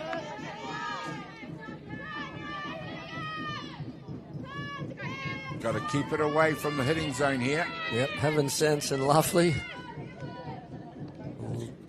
There we go. She's headed out to third base. It's been fumbled out there. Regathered by Sanya. No, they take the automatic out. Job done by Saints. They now have 2 down. Good play by Lace Tangia now to keep the ball in front and get the force play at home. Still dangerous, but it is 2 downs.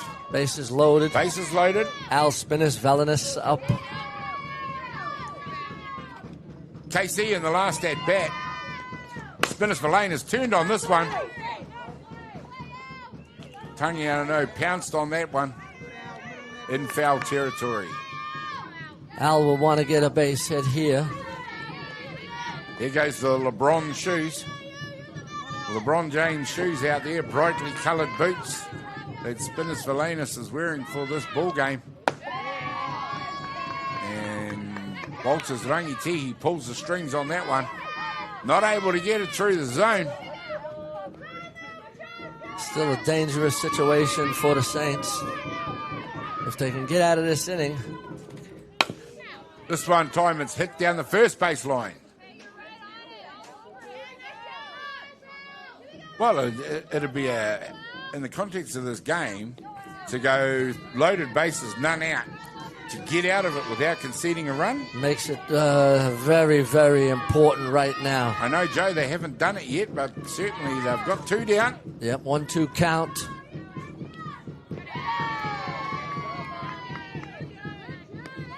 Varney Gibson just letting the runner know at third base, I know you're there.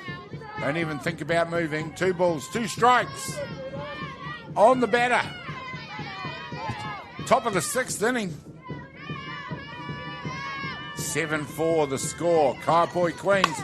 This one's launched high and handsome down the foul line. Marama Markeri comes looking for the catch. Spinners Valenus lives out there to continue the battle.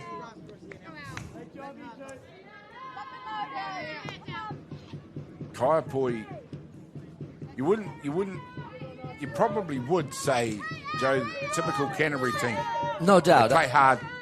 Playing very hard, right to the end. So what happens when you get a typical Canterbury team versus a typical Hutt Valley team? Both provinces known for not giving an inch in any contested situation. 3 balls, 2 strikes, Gary here. Bases loaded. Full count. They'll be all moving. And Versalanus, nice work out there. The out is made, and it is indeed Saints who do it. Get out of that inning. Well done to them. They needed to get out of that inning without conceding the run. They've done just that. Another nice play by Danica Fariso. We head to the bottom of the 6th, and it is Kaiapoi leading the ball game by 7-4 over Hutt Valley Saints. Great job. We'll find out what happens when we come back.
Welcome back, ladies and gentlemen, where we just had to take a quick break as we see the sign of Atiawa Tour FM. And what a wonderful contribution Atiawa Tour FM make to our sport, with their technology and expertise to the forefront. We just had to wait a second while Al Spinners Valenus changed those brightly coloured batting shoes and swapped them for a more regulation coloured set of metal cleats. As she was the batter, of course, metal cleats only allowed on the pitcher's mound when you've got artificial surface. The Saints want to get a rally going now. Riley Watt had started it in the last inning. Yeah, Riley Watt. She had a base hit. Kicked it off for them with the base hit.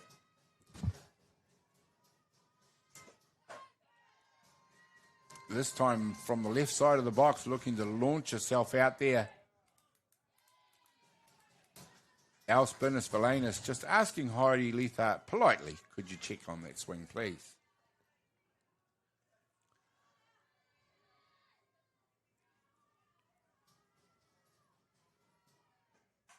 This time.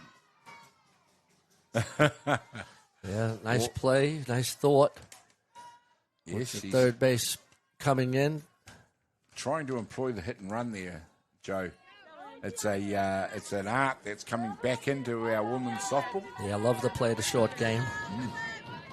Looking for the hit and run. Of course, when you start at the back of the box, you run towards the front, you're looking to slap the ball down, and you're already probably a metre or so down the track before anyone has even got a thought of fielding the ball.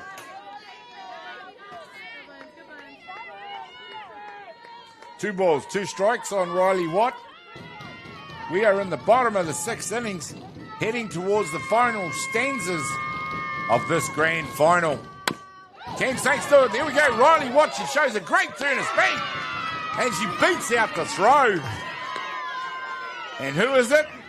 It's Honora Hesper, third base, who has vacuumed that up like she has throughout the whole tournament. Yeah. Right on the button.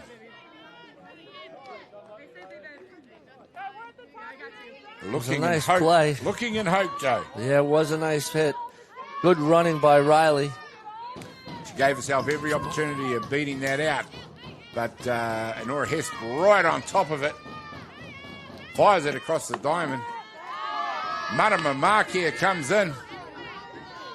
Looks back at the umpire and thought, possibly not a strike, please, ump. Heidi Leithart been very busy out there today. Bottom of the sixth inning. Markia hits one again. It's Hesper. Gets more regulation. And has been taken out. Caitlin Sill. It is who hits the turf.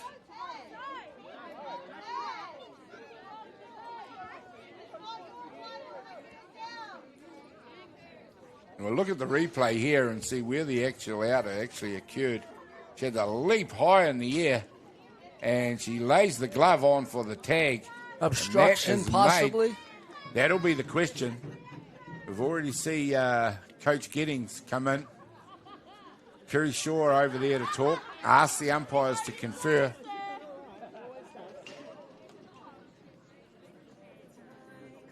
Not sure the tag was ever put on. The glove might have The arm missed. certainly got put out. We'll find out now, Joe. Let's see what it looks like here. The leap into the air to catch. Well, there's the arm going out there right now. She runs through the glove. I'm not sure that she actually stepped on the base, so interesting. It was definitely aggressive contact by both players. And it looks like in the end the out has been awarded after the conference. And Caitlin Sill, for Kaiapoi it was, who put the body on the line to get the job done. Possibly Joe could have gone either way. Two close plays. Up to bat now, two very close plays.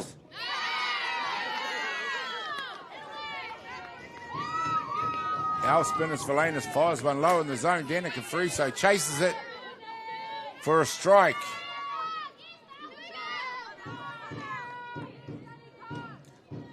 And the tension in the booth just went up about 3 clicks. She's looking to get it out front. The game's ticking down now. We're in the bottom of the 6th innings. Hutt Valley Saints are still trailing by 3 runs. 7-4 is the score. It's been a heck of an old ding-dong battle. Thanks to you, Matt Jordan. I can't get that one out of my head. Fraser hits it hard down the third base line.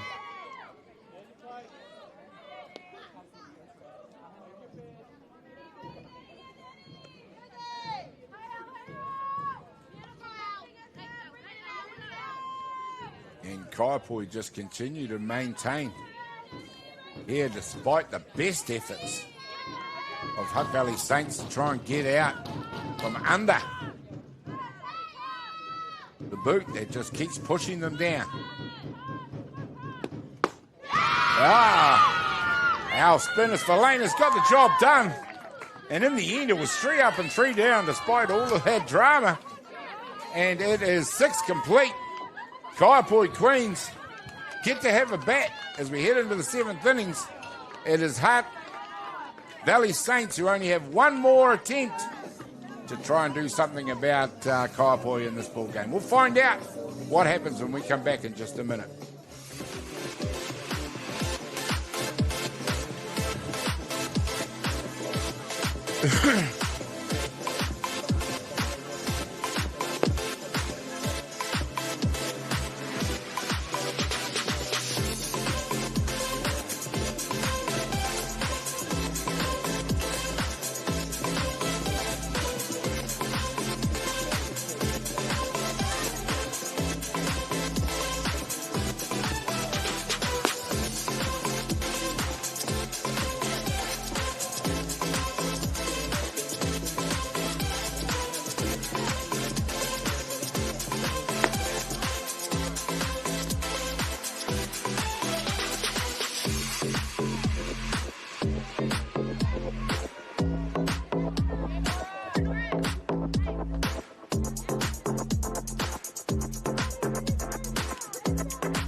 Welcome back, ladies and gentlemen. We've just had the first pitch here in the top of the 7th innings.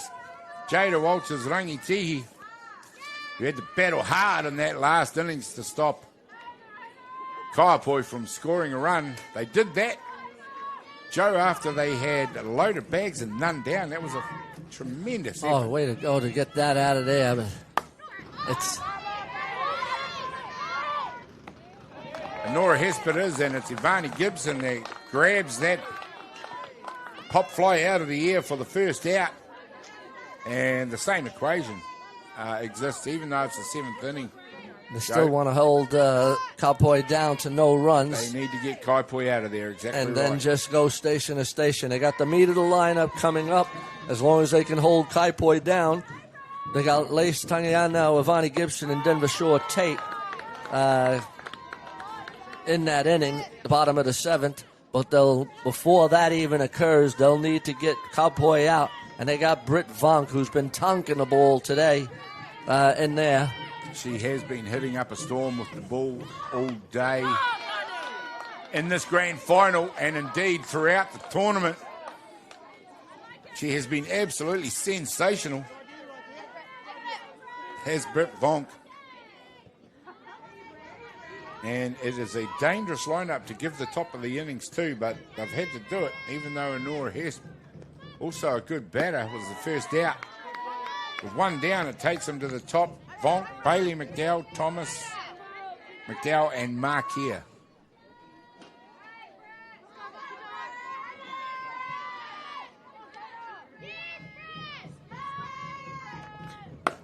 This time, Vonk's hit it hard out to left field. It's gone deep. It's one bounce off the fence on the full. She's turned 2. She's gone to 3. And And we said it, Joe, you just cannot keep this lady out of the batter's box. Unless she's launching it in the air and running around the bases. No, Vonk is just a special player, special hitter. Here she goes with 2 strikes, 0-2 count. A great attempt by Makia to get up, throws it. Track it to the fence. And Vonk has good speed, too. She was not stopping. Two bags became 3 on that one. That brings to bat Mackenzie Bailey McDowell. And let's not forget, she launched one into the outfield herself.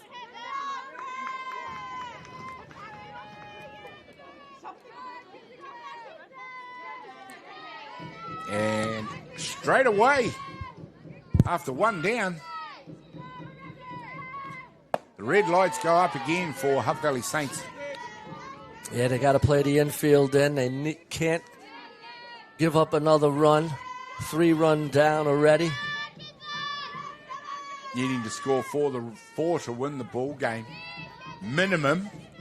That does not count the fact that Kaiapoi may score more runs right here. Yeah. And 1 down.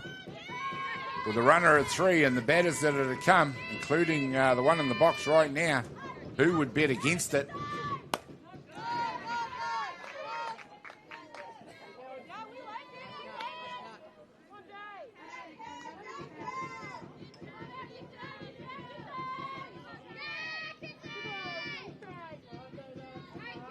Jada Walters Rangitihi, a very young head on those shoulders to be in this situation. There we go. This one's launched deep into centre field. The catch is made. Vonk's coming home. They're not going to prevent that run from scoring. And that's a nice sacrifice fly play by Mackenzie Bailey McDowell. And in this instance in the ball game at 8-4, you'd have to say that was an insurance run. No doubt. That was an important run.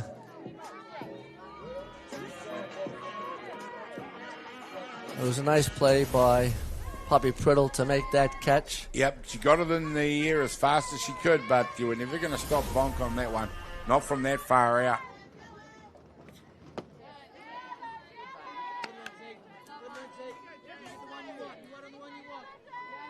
Jada Walters Rangitihi. She's been pitching pretty good, but it's a big ask for such a young pitcher. She is on the rise, there's no doubt, but she might be a year or so away from this sort of level in this sort of pressure situation. We've seen her dominate in age grade scenarios. Absolutely. Open women's, it's a different thing, or a taller ask altogether. Doing very well out there, though. Nice pitches on that outside corner.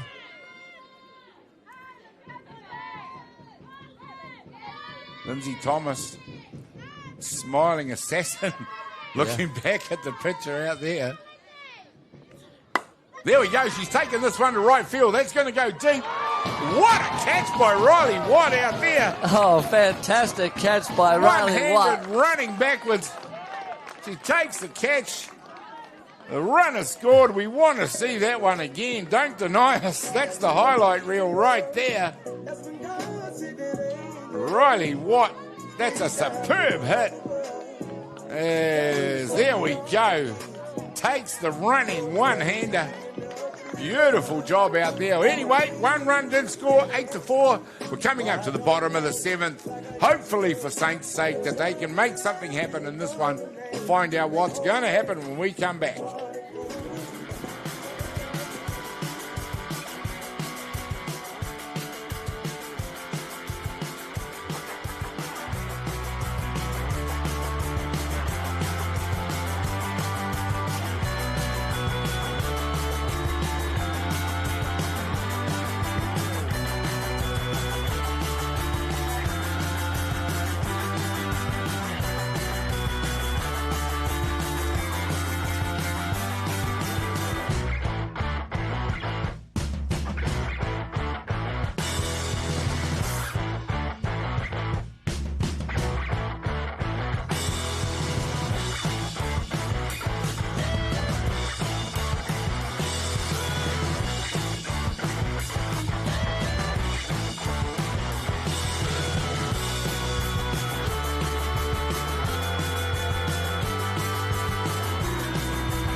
Welcome back, ladies and gentlemen. There you go. After 4 days of competition, it comes down to the bottom of the 7th inning.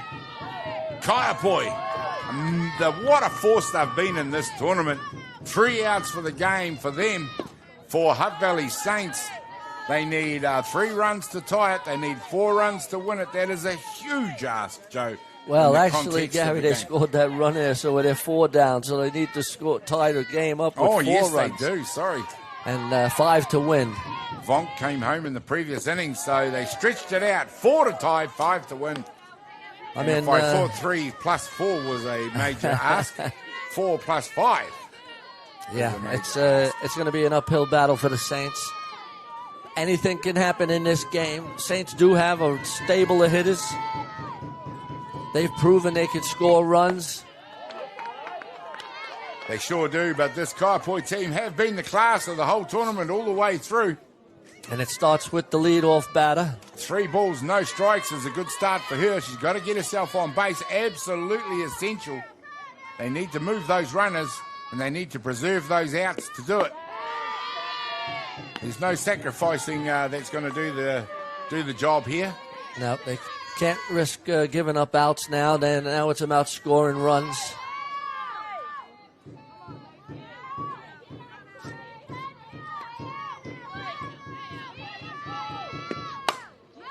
Pops this one high in the sky. The sun is a factor out there, but out there at second base is Mackenzie Bailey McDowell.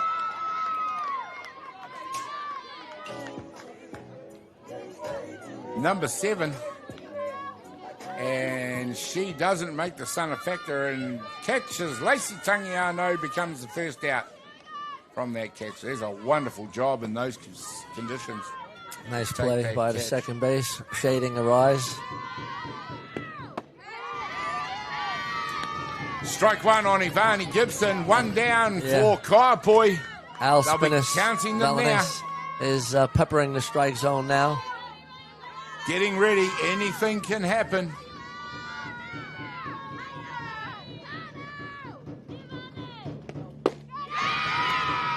Fires that one. Venom in that pitch. Down the outside tram line. Swung hard by Ivani Gibson for a strike.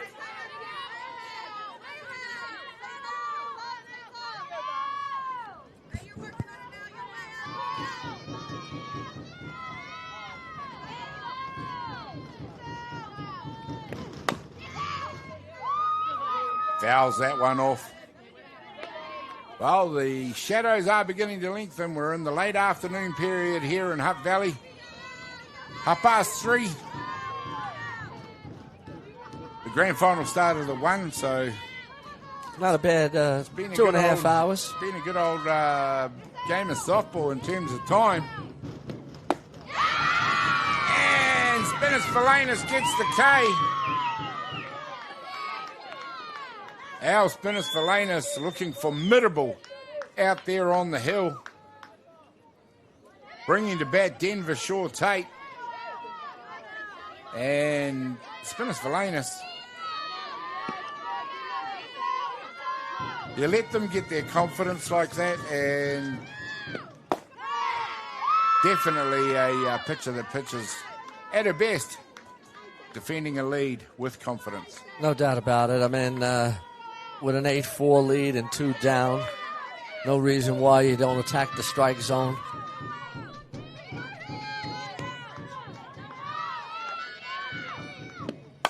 This one's popped into foul territory by Denver Shaw Tate.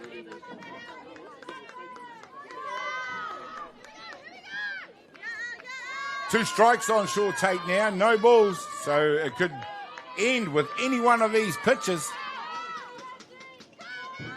You got to ask the question, are we about to see this year's National Club champion? Is it going to be on this pitch? And it is going to be on this pitch. Valanis strikes out Shaw Tate to end the ball game, and that is 3 out, and it is Kaiapoi who are this year's national champion. Well, Joe Fraser, I think fully deserved by Christchurch. They've been the class of the tournament throughout. Yeah, the Kaiapoi Queens went undefeated throughout the tournament. had beaten the Saints twice. This game was more of a ball game, with Kaiapoi winning 8-4. Yeah. But just too much firepower in that Kaiapoi lineup. And the pitching was very good also. A couple of good defensive plays by their center fielder. Saints battled right to the end. They were in danger zones and just could not score enough runs. But you got to give credit to Kaiapoi, the 2026 Club National Champions. Well, there we go. Congratulations to Hutt Valley Saints. Gallant in defeat. I'd love to know the history of these two teams in national championships. Is this Kaiapoi's first win in the Open Club Championships? And is it Hutt Valley Saints' first grand final? There are a couple of questions I would like to know, but two great finalists and two great tournaments. And in the end, it was Kaiapoi that come out the winners. The celebrations out there, lovely to see. The children out there enjoying the moment as well.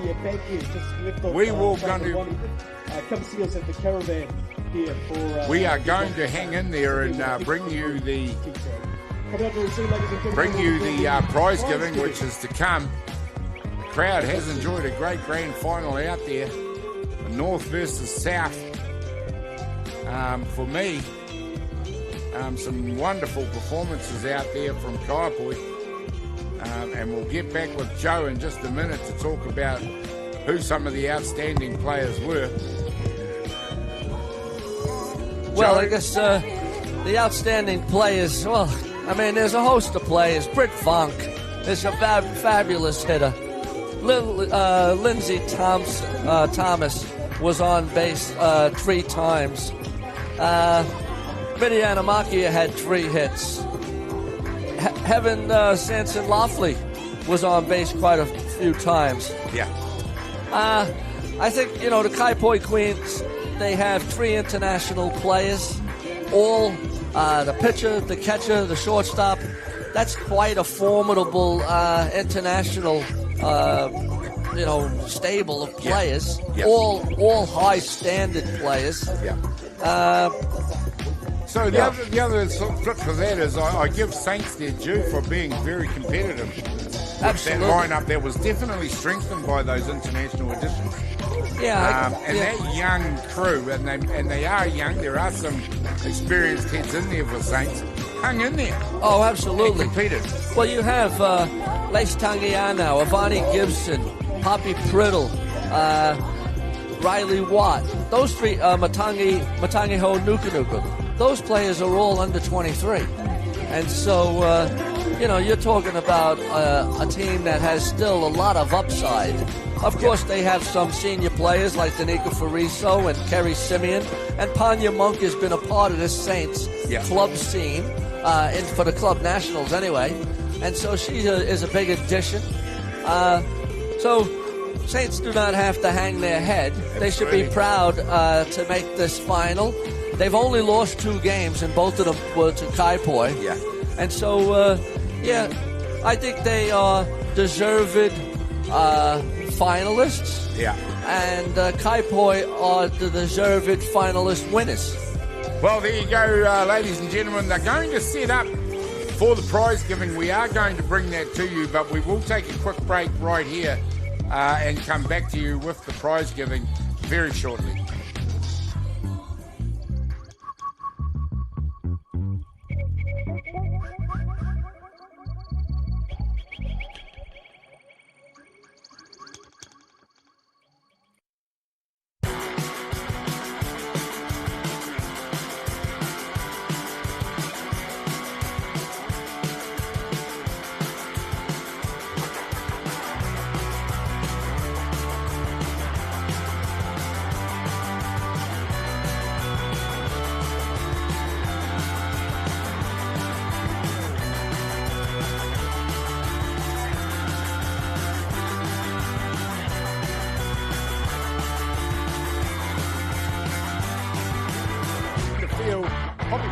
Gets underneath. Now a New Zealand communication manager. Oh, there's a hit by Mackenzie Jars. Good. And maybe we need to do something about Not fighting the park behind. And that's it. This one through the middle though, and it is hit hard. And it is a left fielder, Mutton. Here we go, it's Lady McDowell again. This time Fraser gets it out to third base. She's leaving it out. The throw goes across the diamond. This one's out front. It gets popped into right field. They're coming from everywhere to get it. They're up. This time that's a base hit. He's hit it straight through second base. The runner's coming through. Nuku scores. There we go. Gibson heading to two. Valley Saints as they get ahead in the ball game. 1-0. Sure take launches one into the air. They'll come from everywhere to get under it. They sure do. In fact, there we go. That is hit like a rope. Goes to Lacey Taniano. And this one's hit hard by Caitlin Sill. It's heading out there deep. There's a diving attempt. Looks to do things in a rundown situation. There we go. We've got the rundown going. And it is Mark here. Coaching all over the place. One's hit straight back to Costa. It goes all the way to two. That's a great piece of business off. You can guarantee that. That's for sure, guys.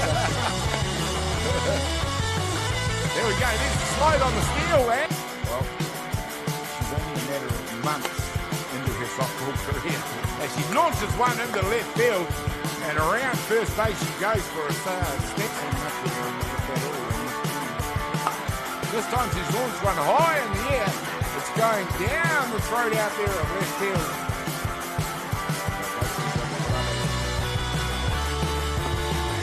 This time the steal from three is on. And umpire Lynn Stewart out there right on the spot.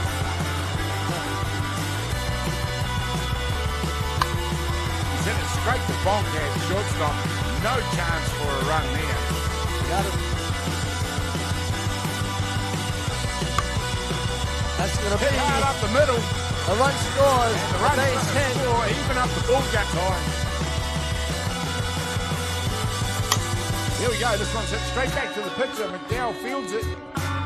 And defused. This one's gone to right field. It's gone very shallow. It finds the grass out there. Bonks in motion. She's moved the runners around. And she's hit one hard at shortstop. That's a great pickup by Fraser. And to catch us all up, it is Marama Mark here who hits it straight up the middle. Here it comes into her home plate. And it is the bat. Couldn't do it right here. There's one, a high fly ball out to right field. Second base gets under it, can't take it. One's going to come in. Markia's coming round. She goes back. Samson Loughley hits one. It's another one of those fly balls. There's a drive. Drive up the middle. And then Kaiapoi from going to one of their runs. Here's one out to shortstop. Here comes the throw. It's not controlled. Oh, this one's sure that you get fun. Oh, that's but for Kaiapoi, they'll be looking to get run. I'd be interested to know if there's a strikeout. We talked about Mackenzie Bailey McDowell. Leads back to go again. This time it's in the zone. And it's hit through first base by Riley Watts. It's a nice at-bat. Yeah. But number 5, Caitlin Sill, comes back now. And there's another moonshot. And it is Lace Taniano and Danica Fariso. Who will need to have the shred zone. Hit straight back up the middle.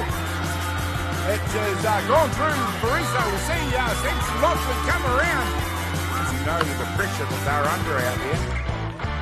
There's a hit by Vonk to right field. And she is hanging. Well, there we go. Fraser drops the bunt.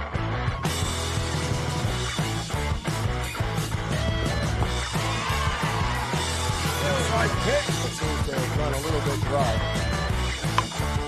Hard hit this time by Taniano. She continues her wonderful following the flag. This time she's reached down to put one into shallow right. Shallow outfield, goes up the centre. Boney gets it just straight away. She just put the bat in the way there. Oh, this one has been hit hard by Short Date. It's gone deep. It's gone one bounce into the fence. Here comes the runner to score. And it is another run for Hutt Valley Saints of Dunnington. This one's hit third base. It is effective. It up, holds the runner up. Moves Criddle across the two. Lady making comeback. Drops the bunt this time. Moves the two runners. Very fast herself. She's not going to beat out. This one's hit hard. It's gone out to right field. It's going to be caught. Here comes the runner. Oh, didn't come. Here we go. She's hit that third base. It's been fumbled out there. Regathered by Tanya. No. They're taking the automatic. And Versalanus, nice work out there. The out is made. And Saints good. There we go. Riley Watson shows a great turn of feet. And she beats. Mark here hits one again. It's hit. It's more regulation. And has been taken out. Down. Our spinner. This time Bond's hit it hard out to left field. Goes deep, it's one bounce off the fence on the full. She's turned two, she's gone to three. And we set it jump. Coming here by both shoulders. We're in the situation. There we go. This one's launched deep into centre field. The catch is made. Bond's coming home. They're not going to prevent that run from scoring. As we promise. Smiling assessment. The picture out there. There we go. She's taking this run to right field. That's going to go deep. What a catch by Riley White out there. Pops this one high in the sky. The sun is a factor out there, but off for time. And is it going to be on this pitch? And it is going to be on this pitch. Belena strikes out short take to end the ball game. And that is...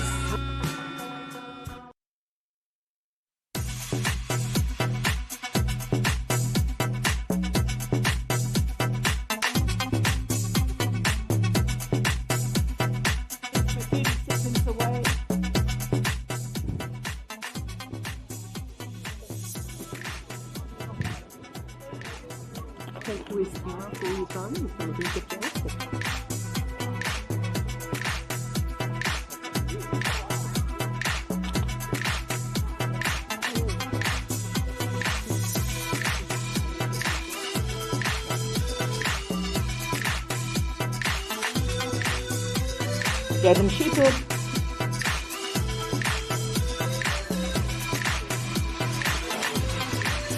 Okay, we'll get this underway. Welcome to the 2026 Softball New Zealand Poiuka Aotearoa Women's Club Nationals Prize Giving. Welcome everyone to this ceremony. It's been a wonderful past 4 days. I'd like to quickly introduce the officials that we have. To my left is Lynn Lockhart, Lauren Parker and Lynette Leith-Hart, and Gavin Shepherd will be joining us in a moment. A very big thanks to all of the volunteers, the ground crew, the officials, the teams, especially, and local sponsors for Hutt Valley Softball Association Central Group. Our volunteers have been working really hard, have included the likes of Kerry Wallace, Whetu Shaw and Mitch Powell. So a big thank you to those volunteers who do a lot of the mahi in the background, please. A very big thank you to the Hutt Valley Softball Association, and that especially includes Lauren Parker, who has also been here early in the morning putting up the shelters, and for all of the work that she's done in the office, and along with Maureen Sorensen, life member for Hutt Valley Softball and a current board member. We appreciate the work, the mahi that Hutt Valley Softball Association have done in hosting this wonderful, wonderful tournament, and it's been a fantastic atmosphere over the last couple of days, especially with the Club Nationals. Thank you, Hutt Valley Softball Association, well done. Round of applause, please. I'd now like to introduce Lynn Lockhart, who is going to award the prizes. Lynn is a Softball New Zealand Life member, a former board member, and a former New Zealand White Sox coach. Sorry, not coach, a manager. She did try, but she never made it, never cut it. So we had to put her into the manager's job. So the first trophy that we have got coming up, and that is for the plate section, and that goes to Te Aroha from the Hutt Valley. Te Aroha for the plate section. trophy. Oh.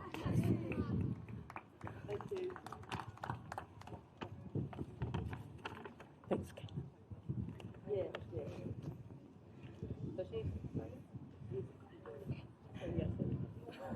Make sure you have your photos taken, please. Very cute.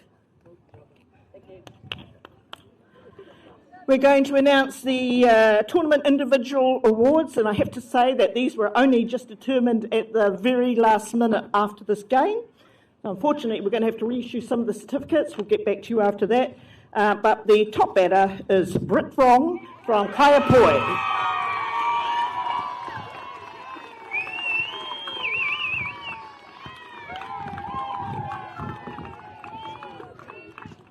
With a hitting average of .635, and I think she may have batted 3 from 4 in the final.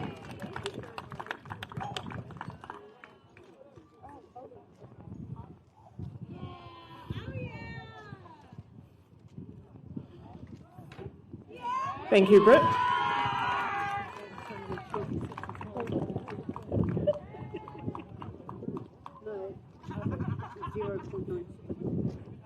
And the top pitcher for this tournament goes to Pania Monk from Saints.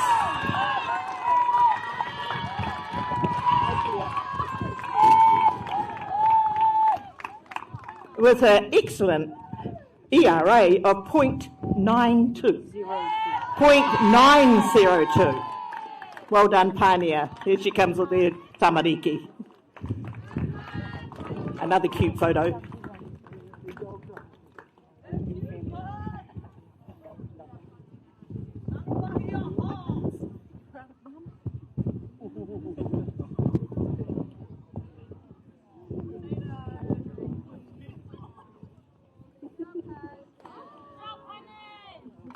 Well done, Pania. And the tournament MVP, Britt Wrong, Kaiapoi.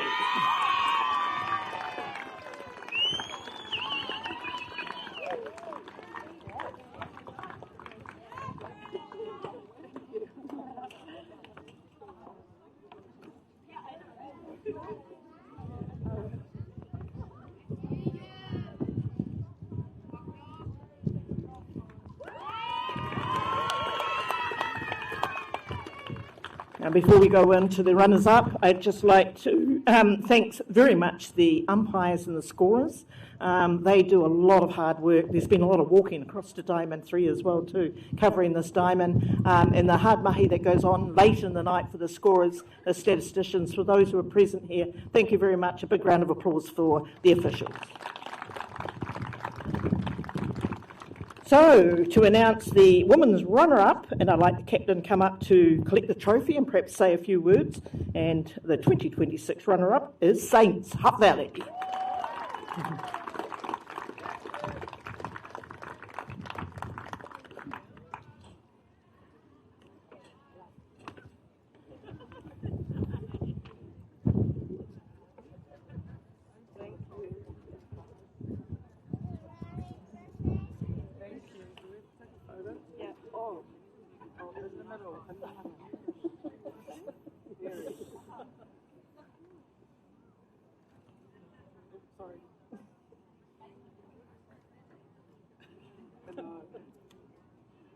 And before I hand over the microphone, I'd just like to say I'm particularly proud of our local team, Saints.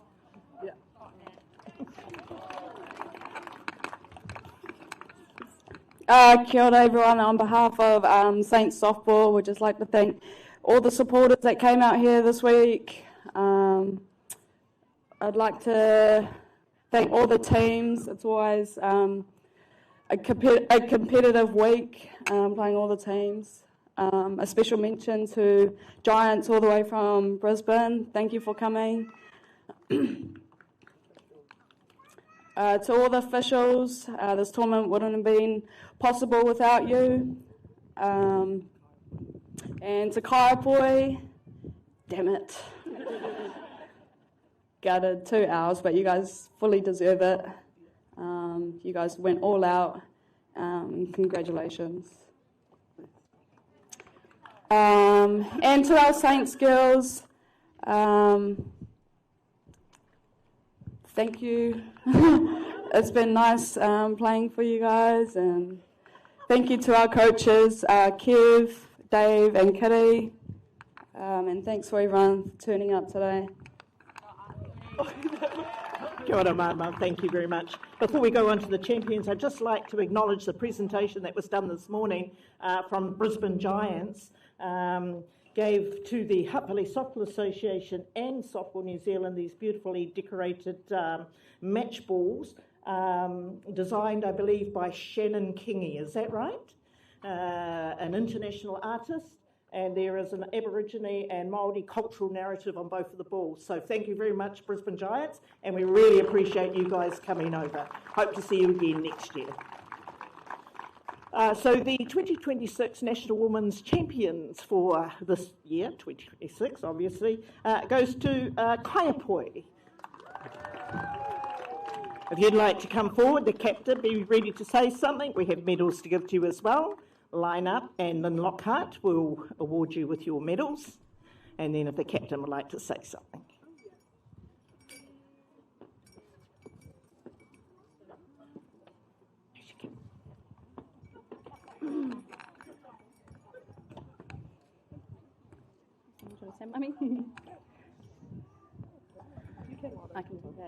Kia ora, everyone.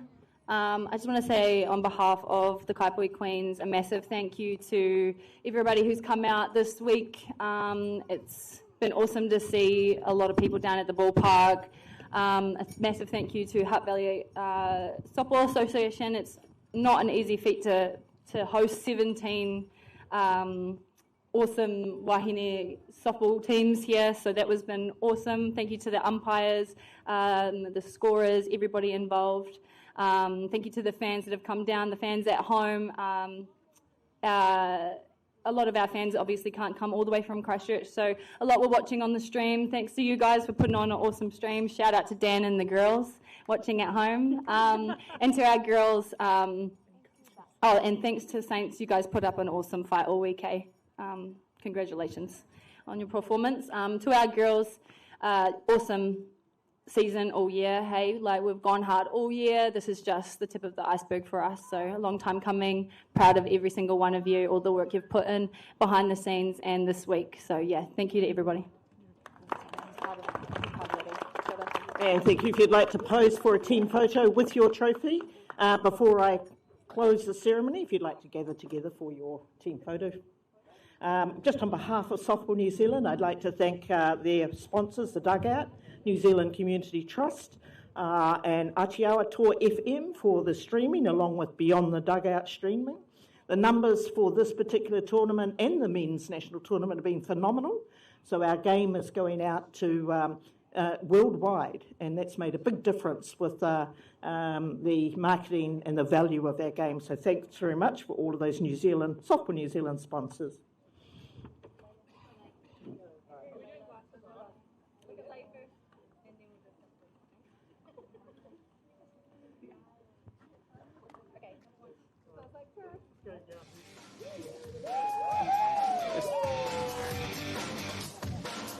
I like the little fella on the front. Thank you very much, everybody. Safe travels home. We appreciate you. We appreciate all the volunteers, coaches, managers. Thank you very much. Hope to see you back in the Valley again soon.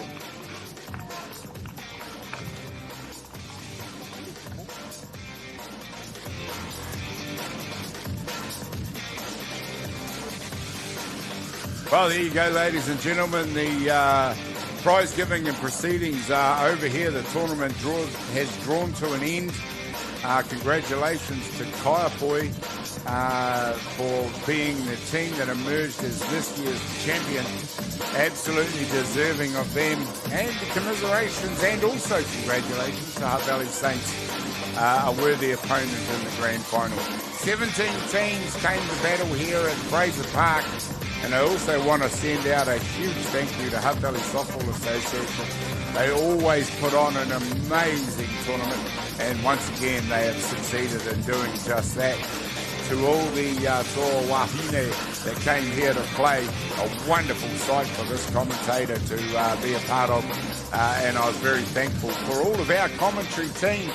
and there's too many of yous to name because we had 2 full crews working not only here at Fraser Park but also up at Rosedale Park in North Harbour. Chopper and Matt Jordan and Terry Smith and everybody up there absolutely did a good job. For all the guys down here, Adrian Royal, Corey Stickle, Joe Farizo, Say It Ain't So Joe, for myself, Gary Rohihi, Apegeta Stone, and of course Chris Stephenson, and for all the other camera crew. I'm sorry I can't name all of you, but I just want to thank everybody for once again providing a wonderful environment to work for 4 days. I know it ain't easy. Everybody comes here early and everybody goes home late. So thank you to everybody involved, and well done once again for a wonderful national tournament. But for now, we'll say goodbye until the next one. Keep an eye on us because we'll be coming back at you again real soon with more action from Beyond the Dugout. Broadcasting, I'm Gary Rohihi. Ka kite anō, and goodbye.